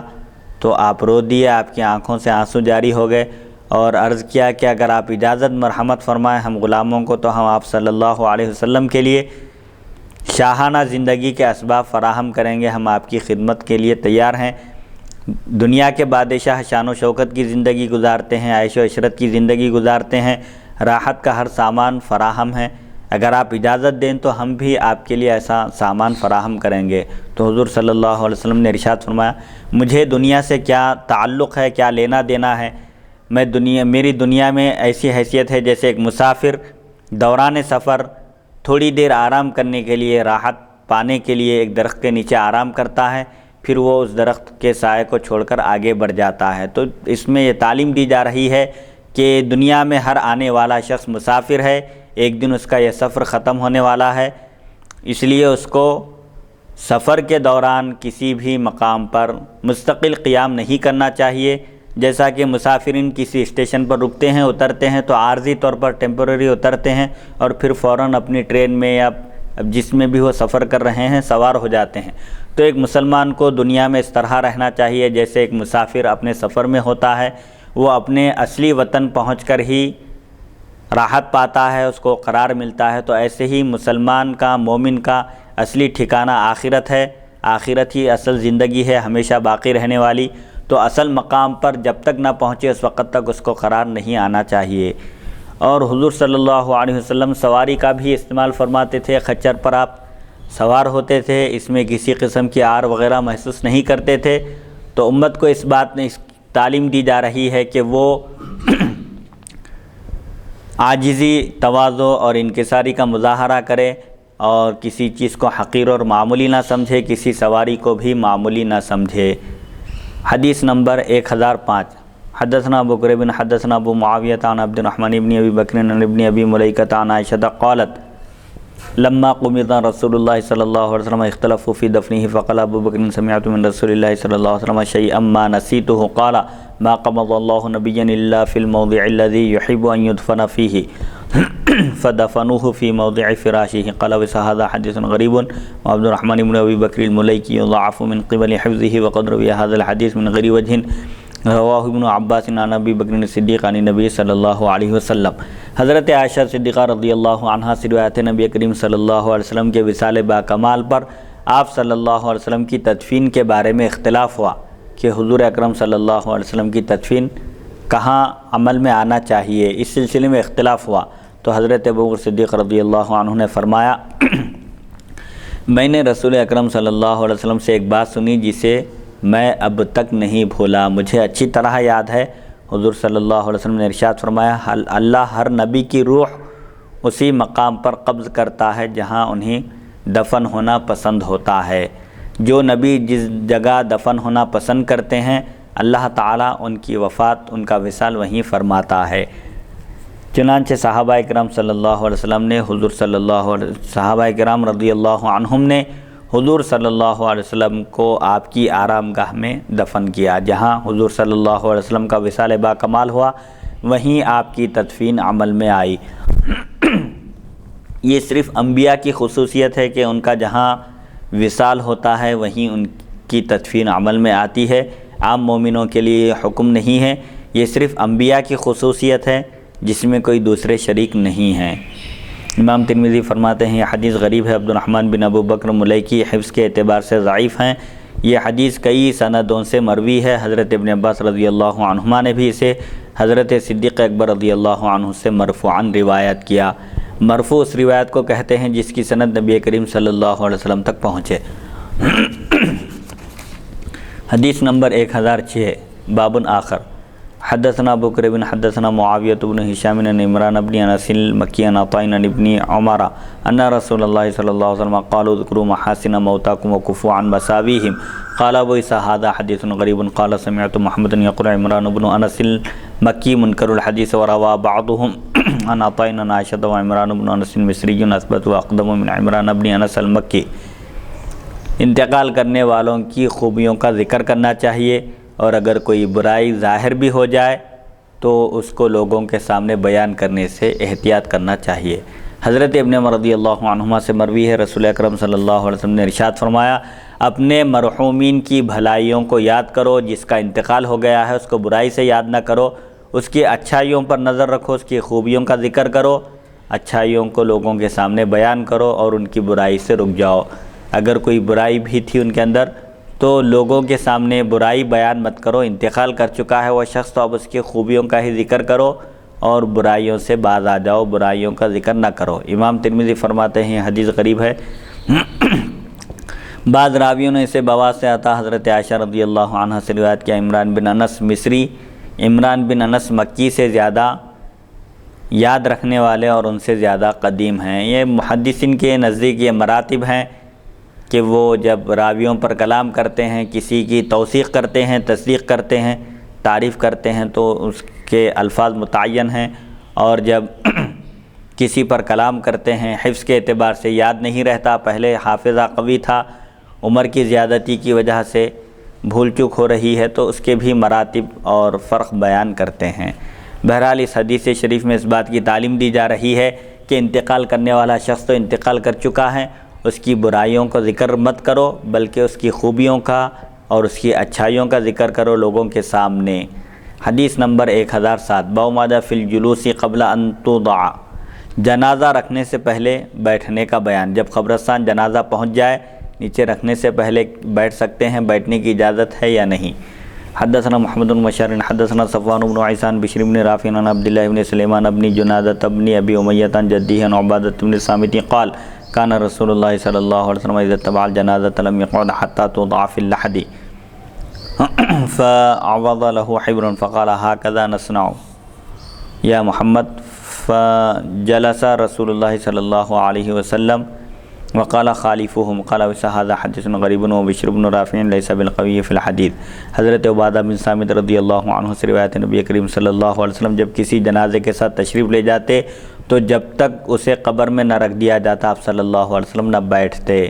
یعنی جب تک تدفین عمل میں نہ آتی اس وقت تک رسول اللہ صلی اللہ علیہ وسلم تشریف فرما نہیں ہوتے تھے، ٹھہرے ہوئے رہتے تھے۔ ایک مرتبہ ایک یہودی عالم آیا تو اس نے بتایا اے محمد صلی اللہ علیہ وسلم ہم بھی ایسا ہی کرتے ہیں، جب تک انتقال کرنے والے شخص کی تدفین نہیں ہو جاتی ہم بیٹھتے نہیں، ٹھہرے رہتے ہیں۔ یہ سن کر آپ صلی اللہ علیہ وسلم تشریف فرما ہو گئے اور فرمایا ان کی مخالفت کرو، یہودیوں کے عمل کے جیسا عمل کرنے سے بچو۔ یہودیوں کا یہ طریقہ ہے کہ وہ جب تک میت کی تدفین نہ ہو جائے اس کو قبر میں اتار نہ دیا جائے اس وقت تک کھڑے رہتے ہیں۔ اب یہ کھڑے رہنے میں یہودیوں سے مشابہت ہو رہی ہے، لہٰذا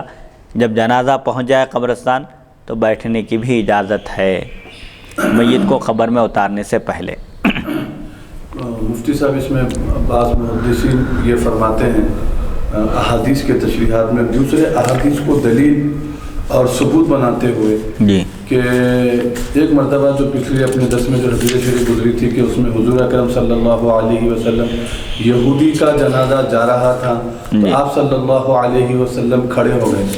تو اس میں مختلف محدثین کی جو تشریحات ہیں، بعض کی تشریح یہ ہے کہ حضور اکرم صلی اللہ علیہ وسلم اس لیے آپ کھڑے ہو گئے کہ آپ یہ نہیں چاہتے تھے کہ یہودیوں کا جنازہ مسلمان کے سروں کے اوپر سے جائے جی۔ اور ایک روایت میں بعض محدثین اس کی تشریح یہ کرتے ہیں، اسی حدیث میں اس کی تشریح دوسرے محدثین یہ کرتے ہیں کہ حضور اکرم صلی اللہ علیہ وسلم خواہ کافر ہو یا مسلمان ہو، جنازے کے لیے جو ہے مطلب ادباً کھڑے ہوتے تھے۔ یہ امت کو تعلیم دینا مقصود تھا کہ کسی کا جنازہ اگر جا رہا ہو تو کھڑے ہونا چاہیے۔ لیکن دوسری احادیث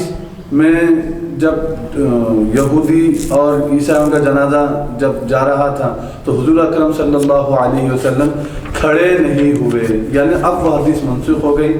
اور اب جو حکم ہے قیامت تک آنے والی امت کو کہ کافر کا اگر جنازہ جا رہا ہو تو کھڑے ہونا نہیں چاہیے۔ اس میں غالباً شیخ الحدیث خواجہ شریف صاحب قبلہ حفظہ اللہ سے میں ذکر کیا تو حضرت فرمایا تھے کہ اب یہ حدیث پر جو ہے عمل کیا جائے گا۔ جی، کوئی قیامت تک اب کسی جنازے کے لیے کھڑا ہونا نہیں ہے۔ یہاں جو مسئلہ چل رہا ہے جنازہ لے کر جب قبرستان پہنچے تو کیا قبرستان میں تدفین ہونے سے پہلے بیٹھنا جائز ہے یا نہیں؟ تو حضور صلی اللہ علیہ وسلم جب تک تدفین عمل میں نہ آتی آپ تشریف فرما نہیں ہوتے، کھڑے رہتے تھے۔ ایک یہودی عالم آیا تو اس نے بتایا کہ اے محمد صلی اللہ علیہ وسلم ہم بھی ایسا ہی کیا کرتے ہیں، یعنی یہودیوں میں جب کوئی مر جاتا ہے اس کے جنازے کو لے کر قبرستان پہنچتے ہیں تو جب تک میت کی تدفین عمل میں نہیں آتی ہم بھی کھڑے رہتے ہیں۔ تو حضور صلی اللہ علیہ وسلم یہ سن کر آپ بیٹھ گئے، تشریف فرما ہو گئے اور فرمایا کہ یہودی اس طرح کرتے ہیں تو یہودیوں سے کہیں مشابہت نہ ہو جائے، لہٰذا بیٹھ جاؤ۔ تدفین عمل میں آنے سے پہلے بیٹھنے کی بھی اجازت ہے، لیکن قبرستان کے احترام کو ملحوظ رکھنا چاہیے۔ قبروں پر نہیں بیٹھنا ہے، قبروں پر بیٹھنا منع ہے، قبروں کی بھی حرمتی کرنا منع ہے۔ عام طور پر دیکھا جاتا ہے لوگ قبرستان پہنچتے ہیں، قبروں پر بیٹھ جاتے ہیں، قبروں کو کھندلتے ہیں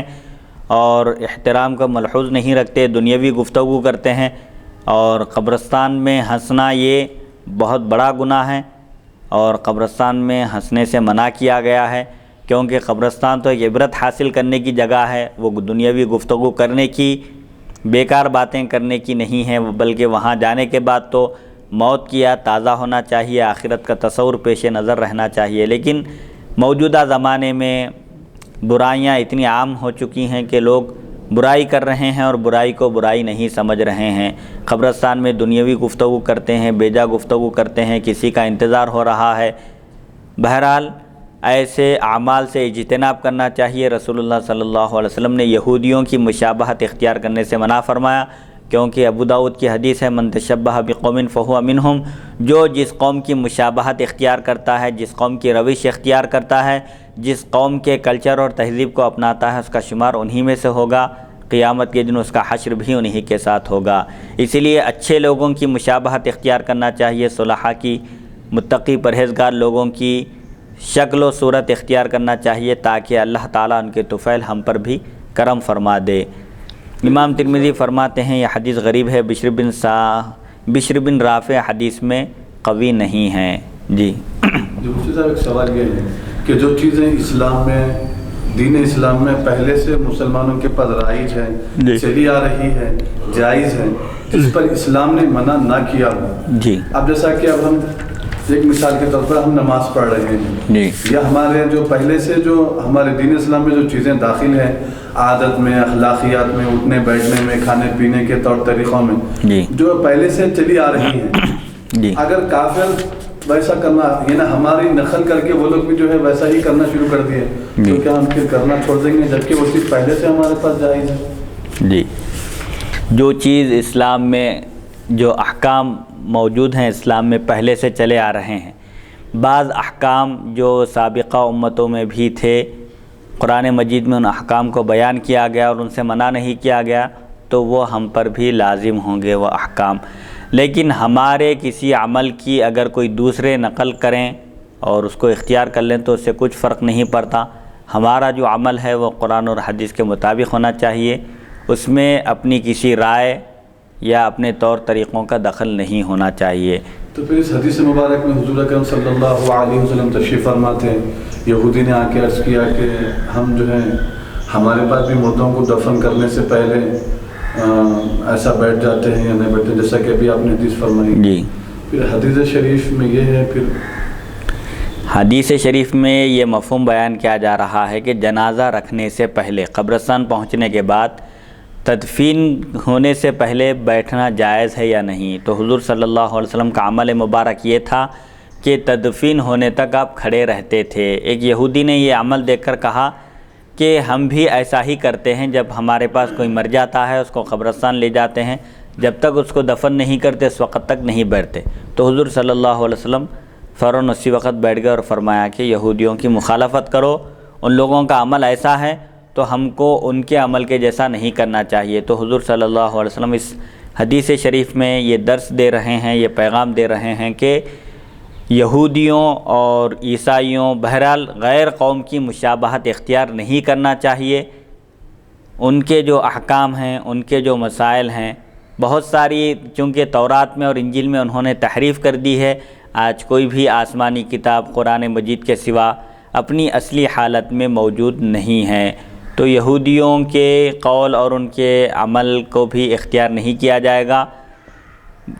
یہاں پر بعض احکام میں مشابہت کی وجہ سے تھوڑی سی تبدیلی کی گنجائش ہے شرعاً، لیکن اس کا اختیار صرف حضور صلی اللہ علیہ وسلم کو ہے. جیسا کہ عاشورے کے موقع پر بھی حضور صلی اللہ علیہ وسلم جب مدینہ منورہ تشریف لائے تو آپ نے یہودیوں کو روزہ رکھتے ہوئے دیکھا تو پوچھا کہ تم لوگ یہ روزہ کیوں رکھتے ہو؟ تو انہوں نے کہا کہ 10 کے دن اللہ تعالیٰ نے حضرت موسیٰ علیہ السلام کو اور آپ کی قوم کو فرعون کے شر سے نجات عطا فرمائی تھی، تو ہم شکرانے میں روزہ رکھتے ہیں. تو حضور صلی اللہ علیہ وسلم نے فرمایا کہ ہم موسیٰ علیہ السلام کے زیادہ حقدار ہیں، کیونکہ تم صرف ایک موسیٰ کو مانتے ہو، دوسرے انبیاء کی تکذیب کرتے ہو، جبکہ ہم امت محمدیہ تمام پیغمبروں پر ایمان رکھتی ہے، یقین رکھتی ہے، ان کی نبوت اور رسالت پر ایمان رکھتی ہے. تو حضور صلی اللہ علیہ وسلم نے اس وقت فرمایا تھا کہ یہودی چونکہ 10 کو روزہ رکھتے ہیں، یہودیوں سے مشابہت نہ ہو جائے، اسی لیے ایک روزہ رکھو 9-10 کو یا 10-11 کو. تو بہرحال یہودیوں کی مشابہت، کسی بھی غیر قوم کی مشابہت اختیار کرنے سے منع کیا گیا ہے ان کے تہذیب اور کلچر میں. اور جو صالحین کی مشابہت اختیار کرتے ہیں متقی پرہیزگار لوگوں کی، تو اللہ تعالیٰ ان کے طفیل اس کی بھی بخشش فرما دیتا ہے. جیسا کہ حضرت موسیٰ علیہ السلام کی نافرمانی کرنے والوں پر جب اللہ کا عذاب نازل ہوا تو ان میں سے ایک شخص حضرت موسیٰ علیہ السلام کا لباس ذیب تن کر لیا تھا، پہن لیا تھا، تو وہ عذاب الہی سے محفوظ رہا. کیوں؟ اس لیے کہ وہ اللہ کے ایک محبوب بندے کا لباس پہن لیا تھا، تو اللہ تعالیٰ نے اس کو اپنے عذاب سے محفوظ رکھا. اسی لیے اولیاء کرام، صوفیاء کرام، صلحاء امت سے محبت کی جاتی ہے تاکہ اللہ تعالیٰ ان کے طفیل ہماری مغفرت فرما دے، اگرچہ کہ ہم اس درجے کے نہیں ہیں. جیسا کہ شاعر کہتا ہے احب الصالحین ولست منہم لعل اللہ یرزقنی صلاحا، یعنی میں صالحین سے محبت رکھتا ہوں، اللہ کے محبوب متقی پرہیزگار لوگوں کو میں چاہتا ہوں، ان سے محبت رکھتا ہوں، اگرچہ کہ میں ان میں سے نہیں ہوں، اگرچہ کہ میں صالح نہیں ہوں، متقی پرہیزگار نیک نہیں ہوں، لیکن مجھے امید ہے، یقین ہے کہ اللہ تعالیٰ ان کی برکت سے مجھے بھی صالح بنا دے گا. جیسا کہ ایک صحابی بھی حضور صلی اللہ علیہ وسلم سے عرض کیا، یا رسول اللہ صلی اللہ علیہ وسلم قیامت کب قائم ہوگی؟ تو حضور صلی اللہ علیہ وسلم نے ان سے پوچھا، اتفاق سے وہ نماز کا وقت تھا، ایک صحابی آ کر عرض کیا کہ قیامت کب قائم ہوگی؟ تو حضور صلی اللہ علیہ وسلم ان کے سوال کا جواب نہیں دیے، فوراً نماز کی طرف متوجہ ہو گئے. نماز کا وقت ہو چکا تھا، آپ نے نماز ادا فرمائی. نماز ادا کرنے کے بعد آپ نے پوچھا کہ قیامت کے بارے میں پوچھنے والے صاحب کہاں ہیں؟ کسی نے قیامت کے بارے میں مجھ سے پوچھا تھا، وہ کون ہے؟ تو صحابی عرض کیے کہ میں نے آپ سے قیامت کے بارے میں پوچھا تھا. تو حضور صلی اللہ علیہ وسلم نے فرمایا، قیامت کب آئے گی پوچھ رہے ہو، لیکن تم نے اس کے لیے کیا تیاری کی؟ کچھ تیاری بھی کی ہے تم نے جو قیامت کے بارے میں پوچھ رہے ہو؟ تو صحابی نے عرض کیا کہ میں نے کوئی بڑی لمبی چوڑی نمازیں اس کے لیے نہیں پڑھی، یعنی فرائض کا میں اہتمام کرتا ہوں اور اس سے زیادہ میرے پاس کوئی عمل کا ذخیرہ نہیں ہے، البتہ میرے نامہ اعمال میں اللہ اور اس کے رسول کی محبت ہے۔ الا انی احب اللہ و رسولہ، وہ صحابی عرض کرتے ہیں کوئی اعمال کا بڑا ذخیرہ تو نہیں ہے، نمازیں ادا کرتا ہوں، میں روزے رکھتا ہوں، فرائض کو ادا کرتا ہوں، اس کے ساتھ اللہ اور اس کے رسول کی محبت کا میرے پاس ذخیرہ ہے۔ تو حضور صلی اللہ علیہ وسلم نے فرمایا کہ انت مع من احببتا، تم جن سے محبت رکھتے ہو، جن سے محبت کرتے ہو، قیامت کے دن تم کو ان کی معیت، ان کی صحبت، ان کی رفاقت نصیب ہوگی۔ اس حدیث شریف میں خصوصیت کے ساتھ ان کے لیے فرمایا انت مع من احببتا، لیکن اور ایک حدیث شریف ہے جس میں عام حکم ہے المرء مع من احبا، جس کو جس سے محبت ہوگی قیامت کے دن اس کا حشر اسی کے ساتھ ہوگا۔ تو بہرحال صالحین سے محبت رکھنا، اولیاء کرام، صوفیاء کرام، اکابر اہل سنت والجماعت جو صحابہ کرام کے مسلک پر، حضور صلی اللہ علیہ وسلم کے طریقے پر چلنے والے ہیں، ان سے محبت رکھنے سے ان کے طفیل اللہ تعالی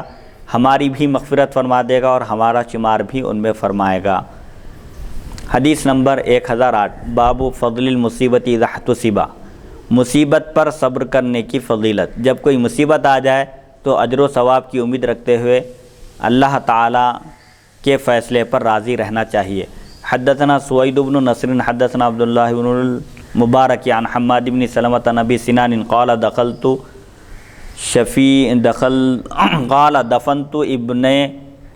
ابنی سنانا عن ابی سنان قال دفنت ابنی سنانا وابو طلحة الخولانی جالس على شفیر القبر فلما اردت الخروج اخذ بيدي فقال الا ابشرك يا ابا سنان قلت بلى قال حدثني الضحاك بن عبد الرحمن بن عرزب عن ابي موسى الاشعري ان رسول الله صلى الله عليه وسلم قال اذا مات ولد العبد قال الله لملائكته قبضتم ولد عبدي فيقولون نعم فيقول قبضتم ثمرة فؤاده فيقولون نعم فيقول ماذا قال عبدي فيقولون حمدك واسترجع فيقول الله ابنوا لعبدي بيتا في الجنة وسموه بيت الحمد قال هذا حديث حسن غريب۔ حضرت ابو سنان فرماتے ہیں میں نے اپنے لڑکے سنان کو دفن کیا۔ ایک صحابی ہیں ابو سنان، ان کے صاحبزادے کا انتقال ہوا تو انہوں نے ان کی تدفین کی۔ اس وقت ابو طلحہ خولانی قبر کے کنارے بیٹھے ہوئے تھے۔ جب میں باہر آنے لگا تو انہوں نے میرا ہاتھ پکڑ لیا اور فرمایا ابو سنان کیا میں تمہیں خوشخبری نہ دوں؟ میں نے کہا ہاں کیوں نہیں، ضرور دیجیے۔ حضرت ابو طلحہ نے فرمایا ضحاک بن عبد الرحمن بن عرزب نے بوا سے حضرت ابو موسیٰ اشعری رضی اللہ عنہ روایت کیا، نبی کریم صلی اللہ علیہ وسلم نے فرمایا جب کسی آدمی کا لڑکا فوت ہو جاتا ہے، جب کسی بندے کا لڑکا فوت ہو جاتا ہے، انتقال کر جاتا ہے، تو اللہ تعالیٰ فرشتوں سے پوچھتا ہے، فرماتا ہے کیا تم نے میرے بندے کے لڑکے کی روح قبض کی؟ فرشتے عرض کرتے ہیں ہاں۔ اللہ تعالیٰ فرماتا ہے کیا تم نے اس کے دل کا پھل لے لیا، قبض کر لیا؟ تو فرشتے عرض کرتے ہیں ہاں۔ اللہ تعالیٰ پوچھتا ہے، فرماتا ہے ایسے موقع پر میرے بندے نے کیا کہا؟ جب تم نے اس کے دل کے ٹکڑے کو حاصل کر لیا، اس کے لڑکے کی روح قبض کر لی، تو اس نے کیا کہا؟ اس کی زبان پر کیا کلمات تھے؟ تو فرشتے عرض کرتے ہیں اس نے تیری تعریف کی، اس نے تیرا شکر بجا لایا اور انا للہ و انا الیہ راجعون پڑھا۔ زبان سے کوئی شکایت کا کلمہ اس کے نہیں نکلا، اس نے یہی کہا بس یہ اللہ کی امانت تھی، اس نے واپس لے لی اور اللہ تعالیٰ نے مجھے صبر کی توفیق عطا فرمائی۔ انا للہ و انا الیہ راجعون پڑھا، یقیناً ہم اللہ ہی کی ملک ہیں اور اللہ ہی کی طرف لوٹ کر جانے والے ہیں۔ ہم کو اللہ تعالیٰ نے دنیا میں بھیجا ہے، وہی ہمارا خالق اور مالک ہے اور وہی ہماری روح قبض کرنے والا ہے۔ ہم اسی کی طرف سے آئے ہیں اور اسی کی طرف ہم کو لوٹ کر جانا ہے۔ بندے کی زبان پر یہ کلمات تھے، تو اللہ تعالیٰ فرماتا ہے میرے اس بندے کے لیے جنت میں ایک مکان بنا دو اور اس کا نام بیت الحمد رکھ دو۔ امام ترمذی فرماتے ہیں یہ حدیث غریب ہے۔ بہرحال جب کسی کے لڑکے کا انتقال ہو جائے یا لڑکی کا انتقال ہو جائے، اولاد میں سے کسی کا انتقال ہو جائے اور وہ صبر و تحمل کا مظاہرہ کرے، اللہ کا شکر بجا لائے، اللہ کی تعریف کرے اور کسی قسم کا جزا فضا نہ کرے، شکوے شکایت زبان سے کوئی گلا نہ کرے اور انا للہ و انا الیہ راجعون پڑھے، تو ایسے شخص کے لیے، ایسے بندے کے لیے اللہ تعالیٰ جنت میں ایک مکان بناتا ہے اور اس مکان کا نام بیت الحمد رکھا جاتا ہے۔ جیسا کہ ایک صحابی کا بھی واقعہ ہے کہ غالباً حضرت ابو طلحہ ہیں رضی اللہ عنہ، جب آپ ایک سفر کے لیے روانہ ہوئے تو اس دوران آپ کے لڑکے کا انتقال ہو گیا. آپ جب سفر سے واپس ہوئے, گھر میں میت رکھی ہوئی ہے, لڑکے کا انتقال ہو گیا, آپ گھر میں داخل ہوئے اور آپ کو پتہ ہی نہیں چلا. آپ کی اہلیہ نے آپ کے لیے کھانا تیار کیا اور دستر بچھایا, آپ منہ ہاتھ دھو کر کھانا کھانے کے لیے بیٹھے اور لڑکے کے بارے میں پوچھا کہ طبیعت خراب تھی, اب کیا حال ہے؟ تو حضرت ابو طلحہ رضی اللہ عنہ کی زوجہ نے کہا کہ اب وہ بالکل آرام حاصل کر چکا ہے, بالکل مطمئن ہو گیا ہے. مطلب یہ ہے کہ اب اس کو دنیا کی آزمائشوں, مصیبتوں اور تکلیفوں سے نجات مل چکی ہے. آپ کے کہنے کا مقصد یہ تھا, لیکن ابو طلحہ رضی اللہ عنہ نے یہ سمجھا ظاہری الفاظ سے کہ اب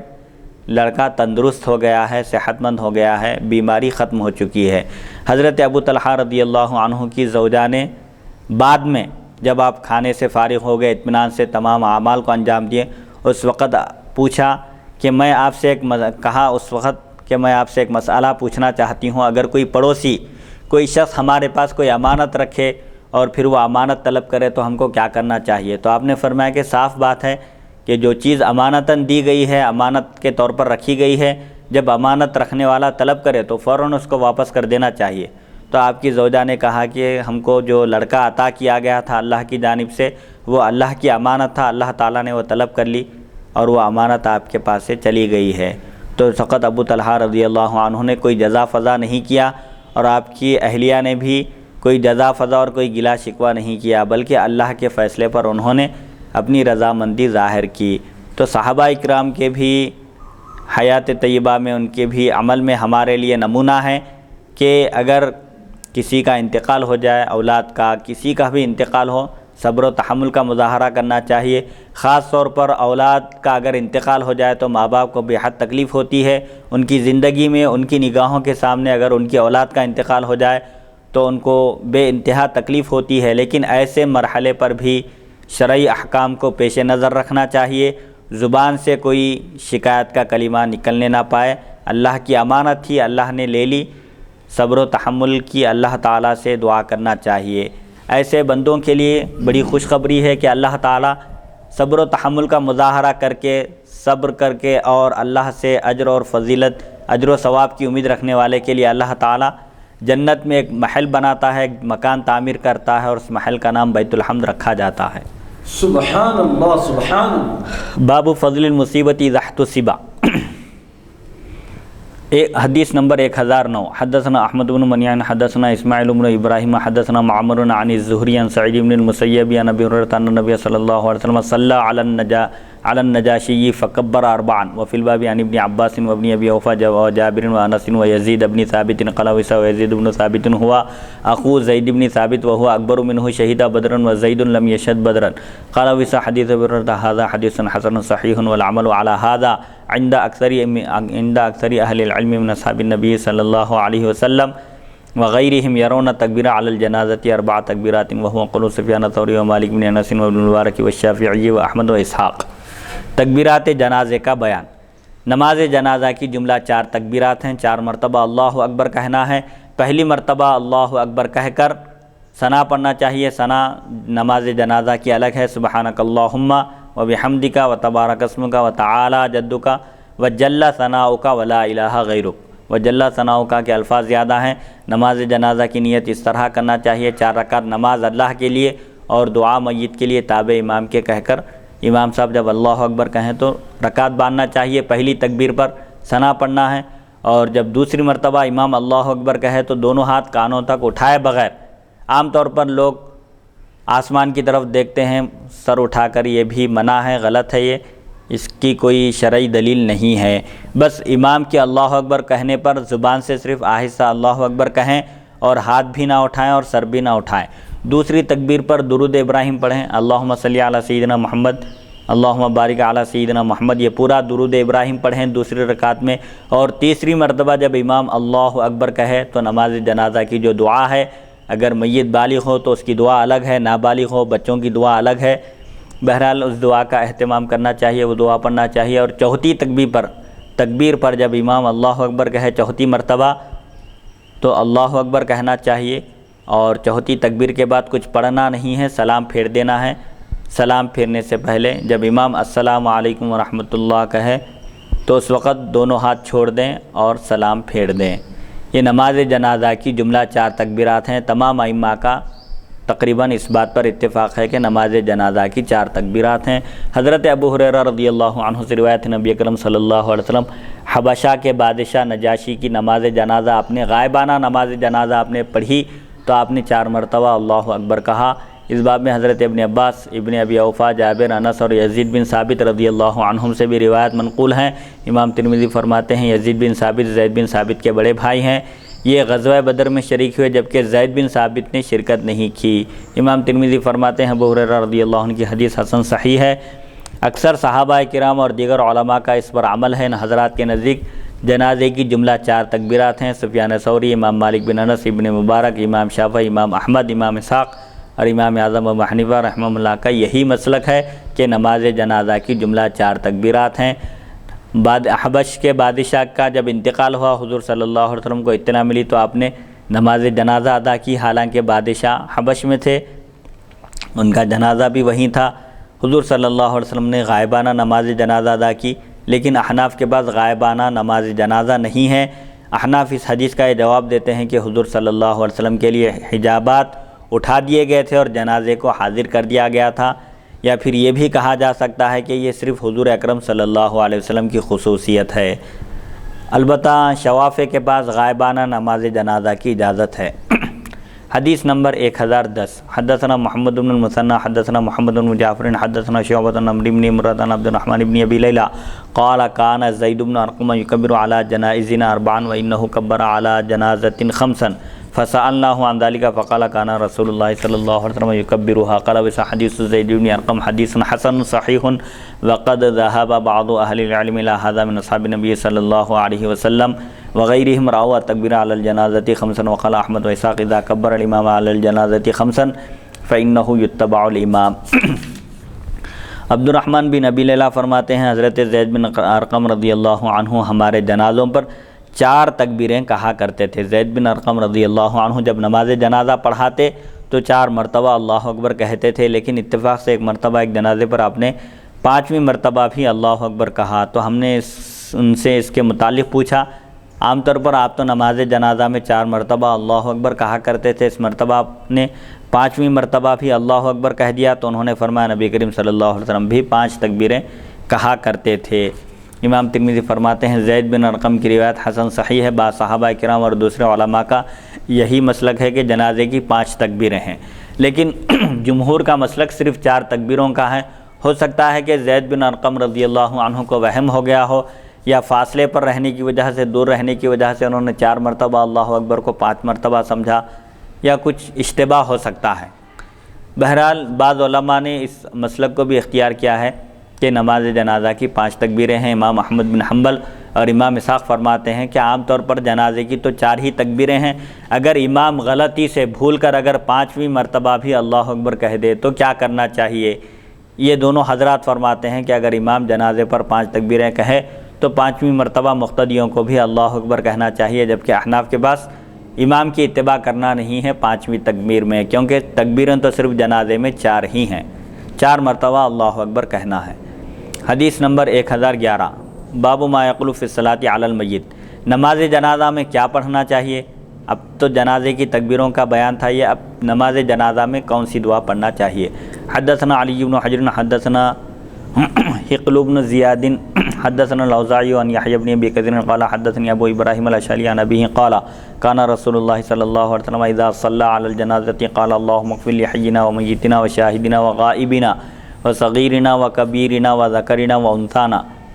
قال یحیی وحدثنی ابو سلمۃ بن عبد الرحمن عن ابی ہریرہ عن النبی صلی اللہ علیہ وسلم مثل ذلك وزاد فیہ اللهم من احییتہ منا فاحییہ علی الاسلام ومن توفیتہ منا فتوفہ علی الایمان۔ وفی الباب عن عبد الرحمن بن عوف بن مالک قال ویسا حدیث والدی ابی ابراہیم حدیث حسن صحیح وروا ہشام الدستوائی وعلی بن المبارک هذا الحدیث عن یحیی بن ابی کثیر عن نبی سلمۃ بن عبد الرحمن عن نبی صلی اللہ علیہ وسلم مرسلا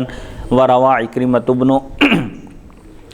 عمار عن یحیی بن ابی کثیر عن نبی سلمۃ عن عائشہ عن نبی صلی اللہ علیہ وسلم وحدیث عکرمۃ بن عمار غیر محفوظ وعکرمۃ ربما یہم فی حدیث یحییٰ۔ ابو ابراہیم اشعلی اپنے والد سے روایت کرتے ہیں، وہ فرماتے ہیں رسول اکرم صلی اللہ علیہ وسلم نماز جنازہ میں یہ دعا یا کلمات پڑھا کرتے تھے: اللہم اغفر لحینا و میتنا و شاہدنا و غائبنا و صغیرنا و کبیرنا و ذکرنا و انثانا، اے اللہ ہمارے زندوں، مردوں، حاضر غائب، چھوٹے بڑوں، مردوں اور عورتوں سب کو بخش دے۔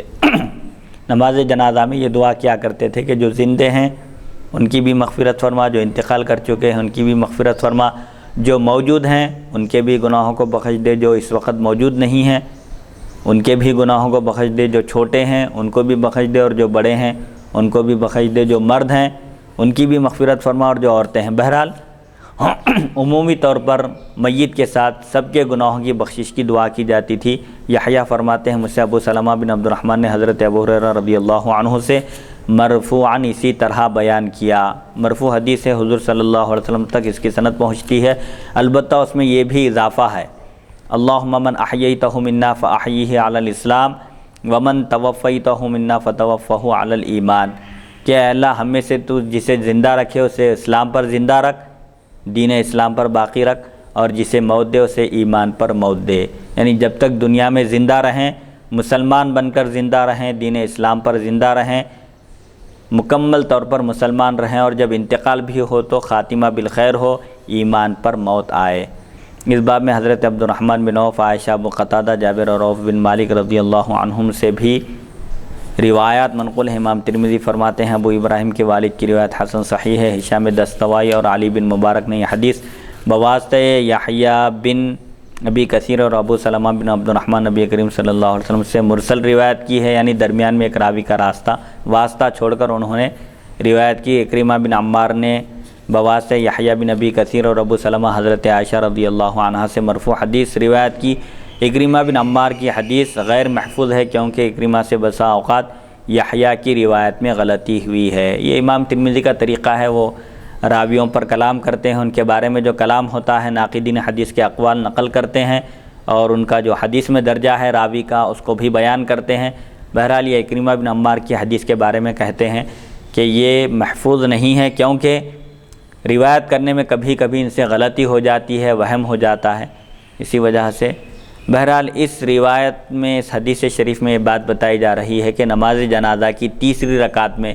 جب اللہ اکبر کہے امام تو اس وقت یہ دعا پڑھنا چاہیے، جبکہ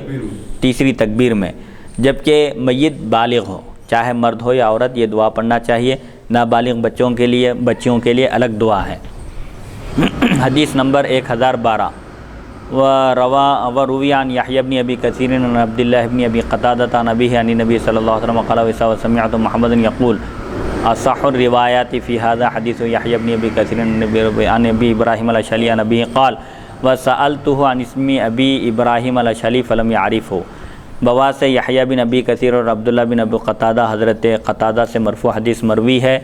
امام ترمذی فرماتے ہیں میں نے امام بخاری سے سنا، فرماتے ہیں اس باب میں یحییٰ بن ابی کثیر کی روایت بواسطہ ابو ابراہیم اشعلی اور ان کے والد سے جو روایت ہے وہ سب سے زیادہ صحیح ہے۔ امام ترمذی فرماتے ہیں میں نے امام بخاری سے ابو ابراہیم اشعلی کا نام پوچھا تو ان کا نام معلوم نہیں تھا، یعنی غیر معروف شخصیت ہیں ابو ابراہیم اشعلی۔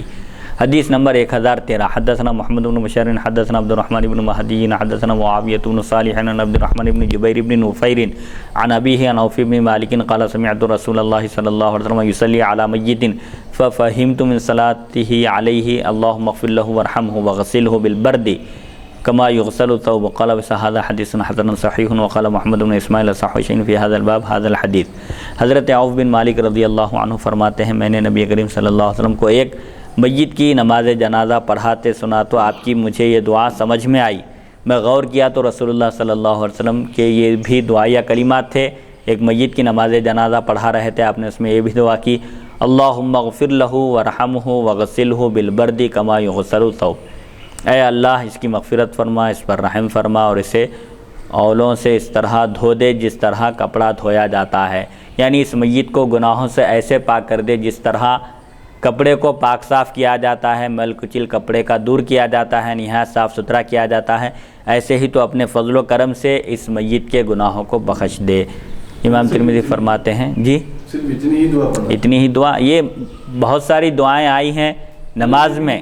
دعا پڑھی جا سکتی ہے، یہ بھی دعا پڑھی جا سکتی ہے، لیکن عام طور پر جو مسنون ہے، جو دعا پڑھی جاتی ہے، وہ اس سے پہلے کی حدیث میں جو دعا گزری اللہم اغفر لحینا و میتنا، وہ دعا پڑھی جاتی ہے عام طور پر۔ ایسی دعاؤں کا بھی ورد کیا جا سکتا ہے نماز میں۔ نماز میں ایک صحابی سنے تو حضور صلی اللہ علیہ وسلم یہ بھی ان کے حق میں دعا کر رہے تھے کہ اللہ تو ان کی مغفرت فرما، ان پر رحم فرما، اور ان کو اولوں سے اس طرح دھو دے جس طرح کپڑا دھویا جاتا ہے، یعنی گناہوں سے پاک صاف کر دے۔ حدیث امام ترمذی فرماتے ہیں یہ حدیث حسن صحیح ہے، امام بخاری فرماتے ہیں اس باب میں یہ حدیث سب سے زیادہ صحیح ہے۔ حدیث نمبر 1014، باب ما جاء فی القراءۃ علی الجنازۃ بفاتحۃ الکتاب، نماز جنازہ میں سورہ فاتحہ پڑھنے کا بیان۔ حدثنا احمد بن منی حدثنا زید بن حباب حدثنا ابراہیم بن عثمان عن الحکم عن مقسم عن ابن عباس ان النبی صلی اللہ علیہ وسلم قرأ علی الجنازۃ بفاتحۃ الکتاب وفی الباب عن ام شریک قال ابو اسحاق حدیث ابن عباس حدیث عیسی اسنادہ بذاک القوی ابراہیم بن عثمان هو ابو شیبۃ الواسطی منکر الحدیث صحیح عن ابن عثمان قراءته من السنة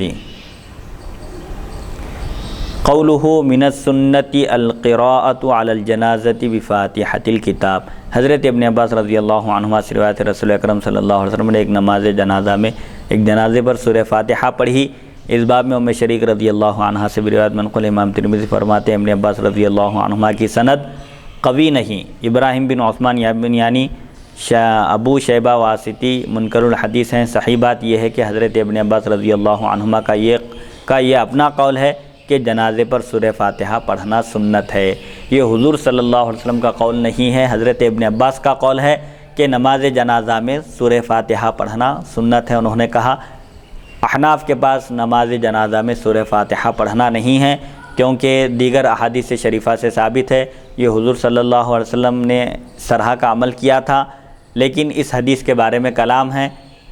اور یہ جو عمل بتایا جا رہا ہے حضرت ابن عباس رضی اللہ عنہما کا قول ہے من السنۃ القراءۃ علی الجنازۃ بفاتحۃ الکتاب، کہ نماز جنازہ میں سورہ فاتحہ پڑھنا سنت ہے، یہ صحابی کا قول ہے، حضور صلی اللہ علیہ وسلم کا عمل نہیں ہے۔ دیگر احادیث شریفہ میں بھی احناف کی تائید ہوتی ہے دیگر احادیث شریفہ سے کہ سورہ فاتحہ پڑھنا نہیں ہے، بلکہ نماز جنازہ کی پہلی رکعت میں پہلی مرتبہ جب اللہ اکبر کہیں تو اس وقت ثنا پڑھی جائے گی، دوسری تکبیر کے بعد درود ابراہیم، تیسری تکبیر کے بعد نماز جنازہ کی دعا۔ حدیث نمبر 1015، حدثنا محمد بن بشار حدثنا عبد الرحمن بن مہدی حدثنا سفیان عن سعد بن ابراہیم عن طلحہ بن عبد اللہ بن عوف ان ابن عباس صلی علی جنازۃ فقرأ بفاتحۃ الکتاب فقلت له فقال انه من السنة ومن تمام السنة قال وهذا حديث حسن صحيح والعمل على هذا عند بعض اهل العلم من اصحاب النبي صلى الله عليه وسلم وغيرهم يختارون ان يقرأ بفاتحة الكتاب بعد التكبيرة الأولى وهو قول الشافعي وأحمد وإسحاق، وقال بعض أهل العلم لا يقرأ في الصلاة على الجنازة إنما هو ثناء على الله والصلاة على نبيه صلى الله عليه وسلم والدعاء للميت وهو قول الثوري وغيره من أهل الكوفة۔ حضرت طلحہ بن عبداللہ بن عوف رضی اللہ عنہ سے مروی ہے حضرت ابن عباس رضی اللہ عنہما نے ایک نماز جنازہ پڑھائی تو اس میں آپ نے سورہ فاتحہ پڑھی۔ میں نے اس کے بارے میں استفسار کیا، پوچھا آپ نے نماز جنازہ میں سورہ فاتحہ پڑھی؟ تو آپ نے فرمایا ہاں یہ سنت ہے، یا فرمایا تکمیل سنت میں سے ہے، سنت کی تکمیل ہے نماز جنازہ میں سورہ فاتحہ پڑھنا۔ امام ترمذی فرماتے ہیں حدیث حسن صحیح ہے، بعض صحابہ کرام اور دوسرے علماء کا اس پر عمل ہے، وہ پہلی تکبیر کے بعد سورہ فاتحہ کا پڑھنا پسند کرتے ہیں، مستحب قرار دیتے ہیں۔ امام شافعی، امام احمد اور امام اسحاق رحمہ اللہ کا بھی یہی قول ہے کہ پہلی رکعت میں نماز جنازہ کی سورہ فاتحہ پڑھا جائے۔ بعض علماء فرماتے ہیں نماز جنازہ میں سورہ فاتحہ نہیں پڑھنا چاہیے، کیونکہ نماز جنازہ دراصل اللہ تعالیٰ کی حمد و ثنا، بارگاہ رسالت میں آپ صلی اللہ علیہ وسلم میں ہدیہ درود اور میت کے لیے دعا کرنا ہے۔ نماز جنازہ میں اصل کیا ہے؟ اللہ تعالیٰ کی حمد و ثنا بیان کرنا ہے۔ پہلی رکعت میں اللہ تعالیٰ کی حمد و ثنا بیان کی جاتی ہے، اور دوسری رکعت میں حضور اکرم صلی اللہ علیہ وسلم پر درود و سلام بھیجا جاتا ہے، اور تیسری رکعت میں میت کے لیے دعا کی جاتی ہے۔ سورہ فاتحہ کا اس سے کوئی تعلق نہیں ہے۔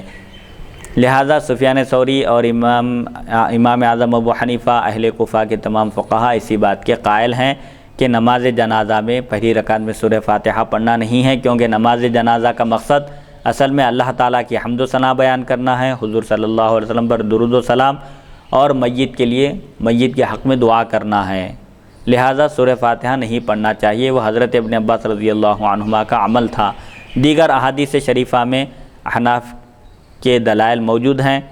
کہ نماز جنازہ میں سورہ فاتحہ کا ذکر نہیں ہے، حضور صلی اللہ علیہ وسلم کا عمل بھی یہ نہیں تھا۔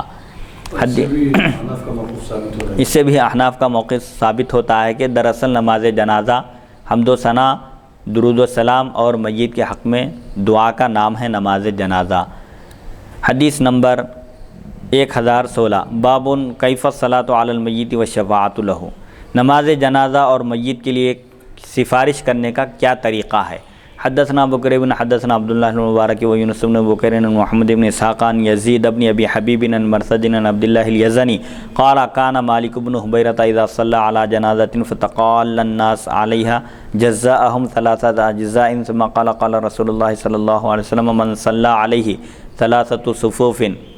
فقد اوجب وفی الباب عن عائشۃ و ام حبیبۃ و ابی ہریرہ و میمونۃ زوج النبی صلی اللہ علیہ وسلم قال ویسا حدیث مالک بن حبیرہ حدیث حسن هكذا رواه غیر واحد عن محمد بن اسحاق وروى ابراہیم بن سعد عن محمد بن اسحاق هذا الحديث وادخل بين مرثد ومالك بن حبیرہ رجلا وروایت هؤلاء اصح عندنا۔ مرثد بن عبداللہ یزنی سے روایت ہے کہ مالک بن حبیرہ جب کسی کی نماز جنازہ پڑھاتے اور لوگ کم ہوتے تو انہیں 3 صفوں میں تقسیم فرماتے۔ نماز جنازہ جب پڑھاتے آپ اور لوگوں کی تعداد کم ہوتی تو آپ 3 صف بناتے تھے، تا قدت میں صف بناتے تھے، پھر فرماتے تھے کہ نبی کریم صلی اللہ علیہ وسلم نے ارشاد فرمایا جس شخص پر 3 صفوں نے نماز پڑھی، جس شخص کی 3 صفوں نے نماز پڑھی اس کی بخشش واجب ہو گئی، یعنی جس کے جنازے میں 3 صفیں بنائی جائیں، 3 صف مسلمانوں کی ہو، نماز جنازہ پڑھیں وہ لوگ تو اس کے لیے جنت واجب ہو جاتی ہے، اس کی مغفرت یقینی ہو جاتی ہے۔ اسی لیے نماز جنازہ میں تا قدت میں صفیں بنانا چاہیے، 3 بنائیں یا 5 بنائیں یا 7 بنائیں، اور زیادہ اگر تعداد ہو تو تا قدت کا لحاظ رکھنا چاہیے۔ اور جیسا کہ بعض احادیث شریفہ میں آتا ہے کہ جس مسلمان کی نماز جنازہ میں 40 مسلمان شریک ہو جائیں اس کی مغفرت یقینی ہو جاتی ہے، کہ مسلمانوں کا شریک ہونا، اس کے حق میں گواہی دینا، اس کی خوبیوں اور نیکیوں کا ذکر کرنا اس کے لیے مغفرت اور بخشش کا سبب اور ذریعہ ہے۔ اس باب میں حضرت عائشہ ام حبیب، ابو ہریرہ اور ام المؤمنین میمونہ رضی اللہ عنہم سے بھی روایت منقول ہیں۔ امام ترمذی فرماتے ہیں مالک بن حبیرہ کی حدیث حسن ہے، کئی راویوں نے اسے محمد بن اسحاق سے اسی طرح روایت کیا ہے۔ ابراہیم بن سعد نے یہ حدیث محمد بن اسحاق سے روایت کی، لیکن مرثد اور مالک بن حبیرہ کے درمیان ایک اور شخص کا واسطہ ذکر کیا، سند میں ایک شخص کا اضافہ ہے۔ ہمارے پاس امام ترمذی فرماتے ہیں حضرات کی روایت زیادہ صحیح ہے۔ بہرحال اس حدیث شریف میں بھی میت کی نماز جنازہ اور اس کے لیے کس طرح سفارش کرنا چاہیے، سفارش اس کی کیسے ہو سکتی ہے، یہ بات بتائی جا رہی ہے کہ لوگوں کی اگر تعداد کم بھی ہو تو کم سے کم تا قدت میں صفیں بنانا چاہیے، کم سے کم 3 صف اگر ہو جائیں تو اس میت کی مغفرت کی اس کے لیے بشارت ہے، خوشخبری ہے کہ اس کی مغفرت یقینی ہو جاتی ہے۔ حدیث نمبر 1017 سوال یہ ہے جی کہ اس حدیث شریف میں اشارہ بھی ہے اور اس حدیث مبارک سے ایصال ثواب اور میت کے لیے بخشنے کے لیے اس کے لیے دعائیں مغفرت کرنا اور مزار شریف پر جا کے سورہ فاتحہ وغیرہ پڑھنے کا بھی ایک اشارہ مل رہا ہے، کیونکہ حضور اکرم صلی اللہ علیہ وسلم یہ جو عمل بتا رہے ہیں اور نماز جنازہ جو مقرر کی گئی ہے 3 صفیں بنانے کی جو ترتیب ہے اور جو طریقہ بتلایا جا رہا ہے، در حقیقت اسی لیے بتلایا جا رہا ہے کہ میت کی مغفرت کے لیے، تو یعنی اس حدیث سے مبارک سے یہ اشارہ مل رہا ہے کہ میت کو جو جس چیز سے یعنی قرآن شریف پڑھ کر بخشنا، خیر خیرات کر کے اس کا ثواب میت کے لیے بخشنا یا ایصال کرنا، تو اس سے اشارہ مل رہا ہے۔ پر دوسرے احادیثوں میں تو واضح احادیث بھی ہیں، لیکن اس حدیث مبارک سے بھی کیا اس کا اشارہ ملتا ہے؟ ایصال ثواب کا جو مسئلہ ہے اہل سنت و جماعت کے بعض قرآن مجید احادیث شریفہ سے صراحتاً بھی ضمناً بھی ثابت ہے کہ جب انسان کا انتقال ہوتا ہے تو اس کے تمام اعمال منقطع ہو جاتے ہیں، البتہ 3 اعمال ایسے ہیں اس کے جو اس کے انتقال کے بعد بھی جاری رہتے ہیں۔ ایک جو وہ صدقہ جاریہ کیا تھا، دنیا میں جو خیر خیرات کیا تھا، مسجد کے لیے، مدرسے کے لیے یا کسی بھی دینی کام کے لیے اگر کوئی وقف کیا تھا مال وغیرہ، جب تک اس سے لوگ فائدہ اٹھاتے رہیں گے اس کو ثواب ملتا رہے گا۔ ایسے ہی نیک اولاد چھوڑ کر انتقال کیا، وہ اولاد اس کے لیے ایصال ثواب کرتے رہی، مغفرت کے سامان اس کے لیے فراہم کرتے رہی، یہ بھی اس کے لیے ایصال ثواب ہے۔ اور علم جو وہ حاصل کیا تھا اس کو پھیلایا، لوگوں کے درمیان عام کیا، تو جب تک اس علم سے فائدہ اٹھایا جاتا رہے گا اس کو اس کا ثواب ملتا رہے گا۔ تو اس حدیث شریف میں بھی اشارہ ہے اس بات کی طرف کہ مسلمان اگر شریک ہوں، جمع ہو جائیں کسی کے جنازے میں اور اس کے حق میں مغفرت کی دعا کریں، سفارش کریں اللہ تعالیٰ کی بارگاہ میں، تو اللہ کی ذات سے قوی امید ہے اس کی رحمت سے کہ یقیناً وہ اس کی مغفرت فرما دے گا۔ حدیث نمبر 1017 حدثنا ابن ابی عمر حدثنا عبد الوهاب ثقفی عن ایوب وحدثنا احمد بن منیع وعلی بن حجر قال حدثنا اسماعیل بن ابراہیم عن ایوب عن ابی قلابة عن عبد الله بن یزید رضیع کان لعائشة عن عائشة عن النبی صلی اللہ علیہ وسلم قال لا يموت احد من المسلمین فتصلی علیہ امة من المسلمین یبلغ ان يكونوا 100 فيشفعوا له الا شفعوا فيه وقال علی في حدیثه 100 فما فوقها قال وسا حدیث عائشة حدیث حسن صحیح وقد اوقفه بعضهم ولم يرفعه۔ حضرت عبداللہ بن یزید حضرت عائشہ صدیقہ رضی اللہ عنہا کے رضاعی بھائی ہیں۔ حضرت عائشہ صدیقہ رضی اللہ عنہا سے روایت کرتے ہیں نبی کریم صلی اللہ علیہ وسلم نے ارشاد فرمایا، جس مسلمان میت کی 100 مسلمانوں کی جماعت نماز جنازہ پڑھے اور اللہ تعالیٰ سے اس کی سفارش کرے تو اس کے حق میں ان کی شفاعت قبول کی جائے گی۔ حضرت علی رضی اللہ عنہ سے روایت میں 100 یا اس سے زائد کے الفاظ منقول ہیں کہ جس کسی مسلمان کی نماز جنازہ میں 100 یا 100 سے زائد مسلمان شریک ہوتے ہیں، اس کی نماز جنازہ پڑھتے ہیں، اس کے حق میں مغفرت کی دعا کرتے ہیں، اس کی سفارش کرتے ہیں، عذاب قبر سے حفاظت کی دعا کرتے ہیں، تو اللہ تعالیٰ ان مسلمانوں کی سفارش کو قبول فرما لیتا ہے۔ 100 کی تعداد کا ذکر ہے، 100 ہو، 100 سے زائد کتنے بھی ہو، بہرحال 100 بھی اگر ہوں تو اس کے لیے مغفرت اور اس کی گناہوں کی بخشش اس کے لیے یقینی ہے کہ اللہ تعالیٰ ان کی سفارش، ان کی شفاعت اس میت کے حق میں قبول فرما لیتا ہے۔ امام ترمذی فرماتے ہیں عائشہ صدیقہ رضی اللہ عنہا کی حدیث حسن صحیح ہے، بعض نے اسے موقوف روایت کیا، مرفوع بیان نہیں کیا، یعنی اس کی سند صرف نبی کریم صلی اللہ علیہ وسلم تک نہیں پہنچائی بلکہ صحابہ تک پہنچائی۔ اس حدیث شریف میں بھی اس بات کی طرف رہنمائی کی جا رہی ہے کہ جس کسی مسلمان کی نماز جنازہ میں 100 افراد شریک ہوں اور اس میت کے لیے دعائے مغفرت کریں، اس کے حق میں سفارش کریں تو اللہ تعالیٰ ان کی سفارش قبول فرماتا ہے۔ بعض روایتوں میں 40 مسلمانوں کا بھی ذکر ہے کہ اگر 40 مسلمان بھی کسی کی نماز جنازہ میں شریک ہو کر اس کی مغفرت کی دعا کریں تو اللہ تعالیٰ کی رحمت سے قوی امید ہے کہ اللہ تعالیٰ اس کی مغفرت فرما دے گا۔ حدیث نمبر 1018 باب ما جاء فی کراہیت الصلاۃ علی الجنازۃ عند طلوع الشمس وعند غروبها، طلوع شمس اور غروب شمس کے وقت نماز جنازہ کا بیان کہ جن اوقات میں عام نمازیں پڑھنا مکروہ ہیں ان اوقات میں نماز جنازہ بھی پڑھنا مکروہ ہے، جیسا کہ سورج نکلتے وقت نماز جنازہ پڑھنا مکروہ ہے اور سورج ڈوبتے وقت نماز جنازہ پڑھنا مکروہ ہے۔ حدثنا حناد حدثنا وکیع عن موسیٰ بن علی بن رباح عن ابیہ عن عقبۃ بن الجہنی قال 3 ساعات کان رسول اللہ صلی اللہ علیہ وسلم ینہانا ان نصلی فیہن او نقبر فیہن موتانا حین تطلع الشمس بازغۃ حتی ترتفع وحین تقوم قائم الظہیرۃ حتی تمل وحین تضیف للغروب حتی تغرب قال وهذا حدیث حسن صحیح والعمل على هذا عند بعض اہل العلم من اصحاب النبی صلی اللہ علیہ وسلم وغیرهم يكرهون الصلاة على الجنازة في هذه الساعات وقال ابن المبارک معنى هذا الحديث وأن نقبر فيهن موتانا يعني الصلاة على الجنازة وكره الصلاة على الجنازة عند طلوع الشمس وعند غروبها وإذا انتصف النهار حتى تزول الشمس وهو قول أحمد وإسحاق وقال الشافعي لا بأس أن يصلى على الجنازة في الساعات التي تكره فيهن الصلاة۔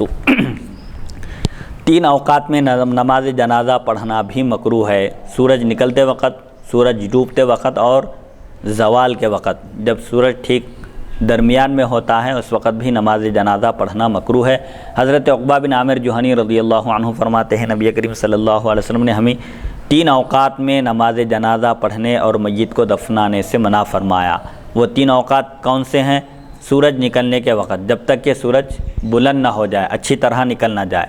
دوپہر کے وقت حتیٰ کہ سورج ڈھل جائے، اور سورج ڈوبتے وقت جب تک کہ پوری طرح ڈوب نہ جائے۔ ان تینوں اوقات میں نماز جنازہ پڑھنا اور تدفین کرنا، مردے کو دفنانا منع ہے۔ امام ترمذی فرماتے ہیں یہ حدیث حسن صحیح ہے۔ با صحابہ کرام اور دیگر علماء کرام کا اس پر عمل ہے، ان کے پاس ان اوقات میں نماز جنازہ پڑھنا مکروہ ہے۔ ابن مبارک فرماتے ہیں اس حدیث کے اس جملے کے کہ ہم ان اوقات میں مردوں کو دفنانے سے منع فرما، اس کا مطلب کیا ہے؟ نماز جنازہ پڑھنے سے منع کیا گیا۔ 3 اوقات جن میں عام نمازیں پڑھنا بھی مکروہ ہے، نماز جنازہ بھی داخل ہے کہ نماز جنازہ بھی ان 3 اوقات میں پڑھنا مکروہ ہے۔ امام احمد اور امام اسحاق رحمہ اللہ کا بھی یہی قول ہے۔ امام شافعی رحمۃ اللہ علیہ فرماتے ہیں جن اوقات میں نماز پڑھنا مکروہ ہے ان میں نماز جنازہ پڑھنے میں کوئی حرج نہیں۔ امام شافعی کے پاس البتہ مکروہات اوقات مکروہہ میں بھی نماز جنازہ ادا کی جا سکتی ہے، جبکہ دیگر ائمہ کے پاس بشمول احناف کے اوقات مکروہہ میں نماز جنازہ نہیں پڑھنا چاہیے۔ الحمدللہ اللہ کی توفیق اور اس کی مدد سے آج کی اس نشست کا آغاز حدیث نمبر 991 سے ہوا تھا۔ الحمدللہ حدیث نمبر 1018 پر آج کی نشست کا اختتام ہوتا ہے۔ اللہ تعالیٰ سے دعا ہے کہ وہ ہم کو سننے اور سنانے سے زیادہ احکام شریعت پر عمل کرنے کی توفیق عطا فرمائے۔ وصلی اللہ تعالیٰ علی خیر خلقہ سیدنا محمد و آلہ و صحبہ اجمعین والحمدللہ رب العالمین۔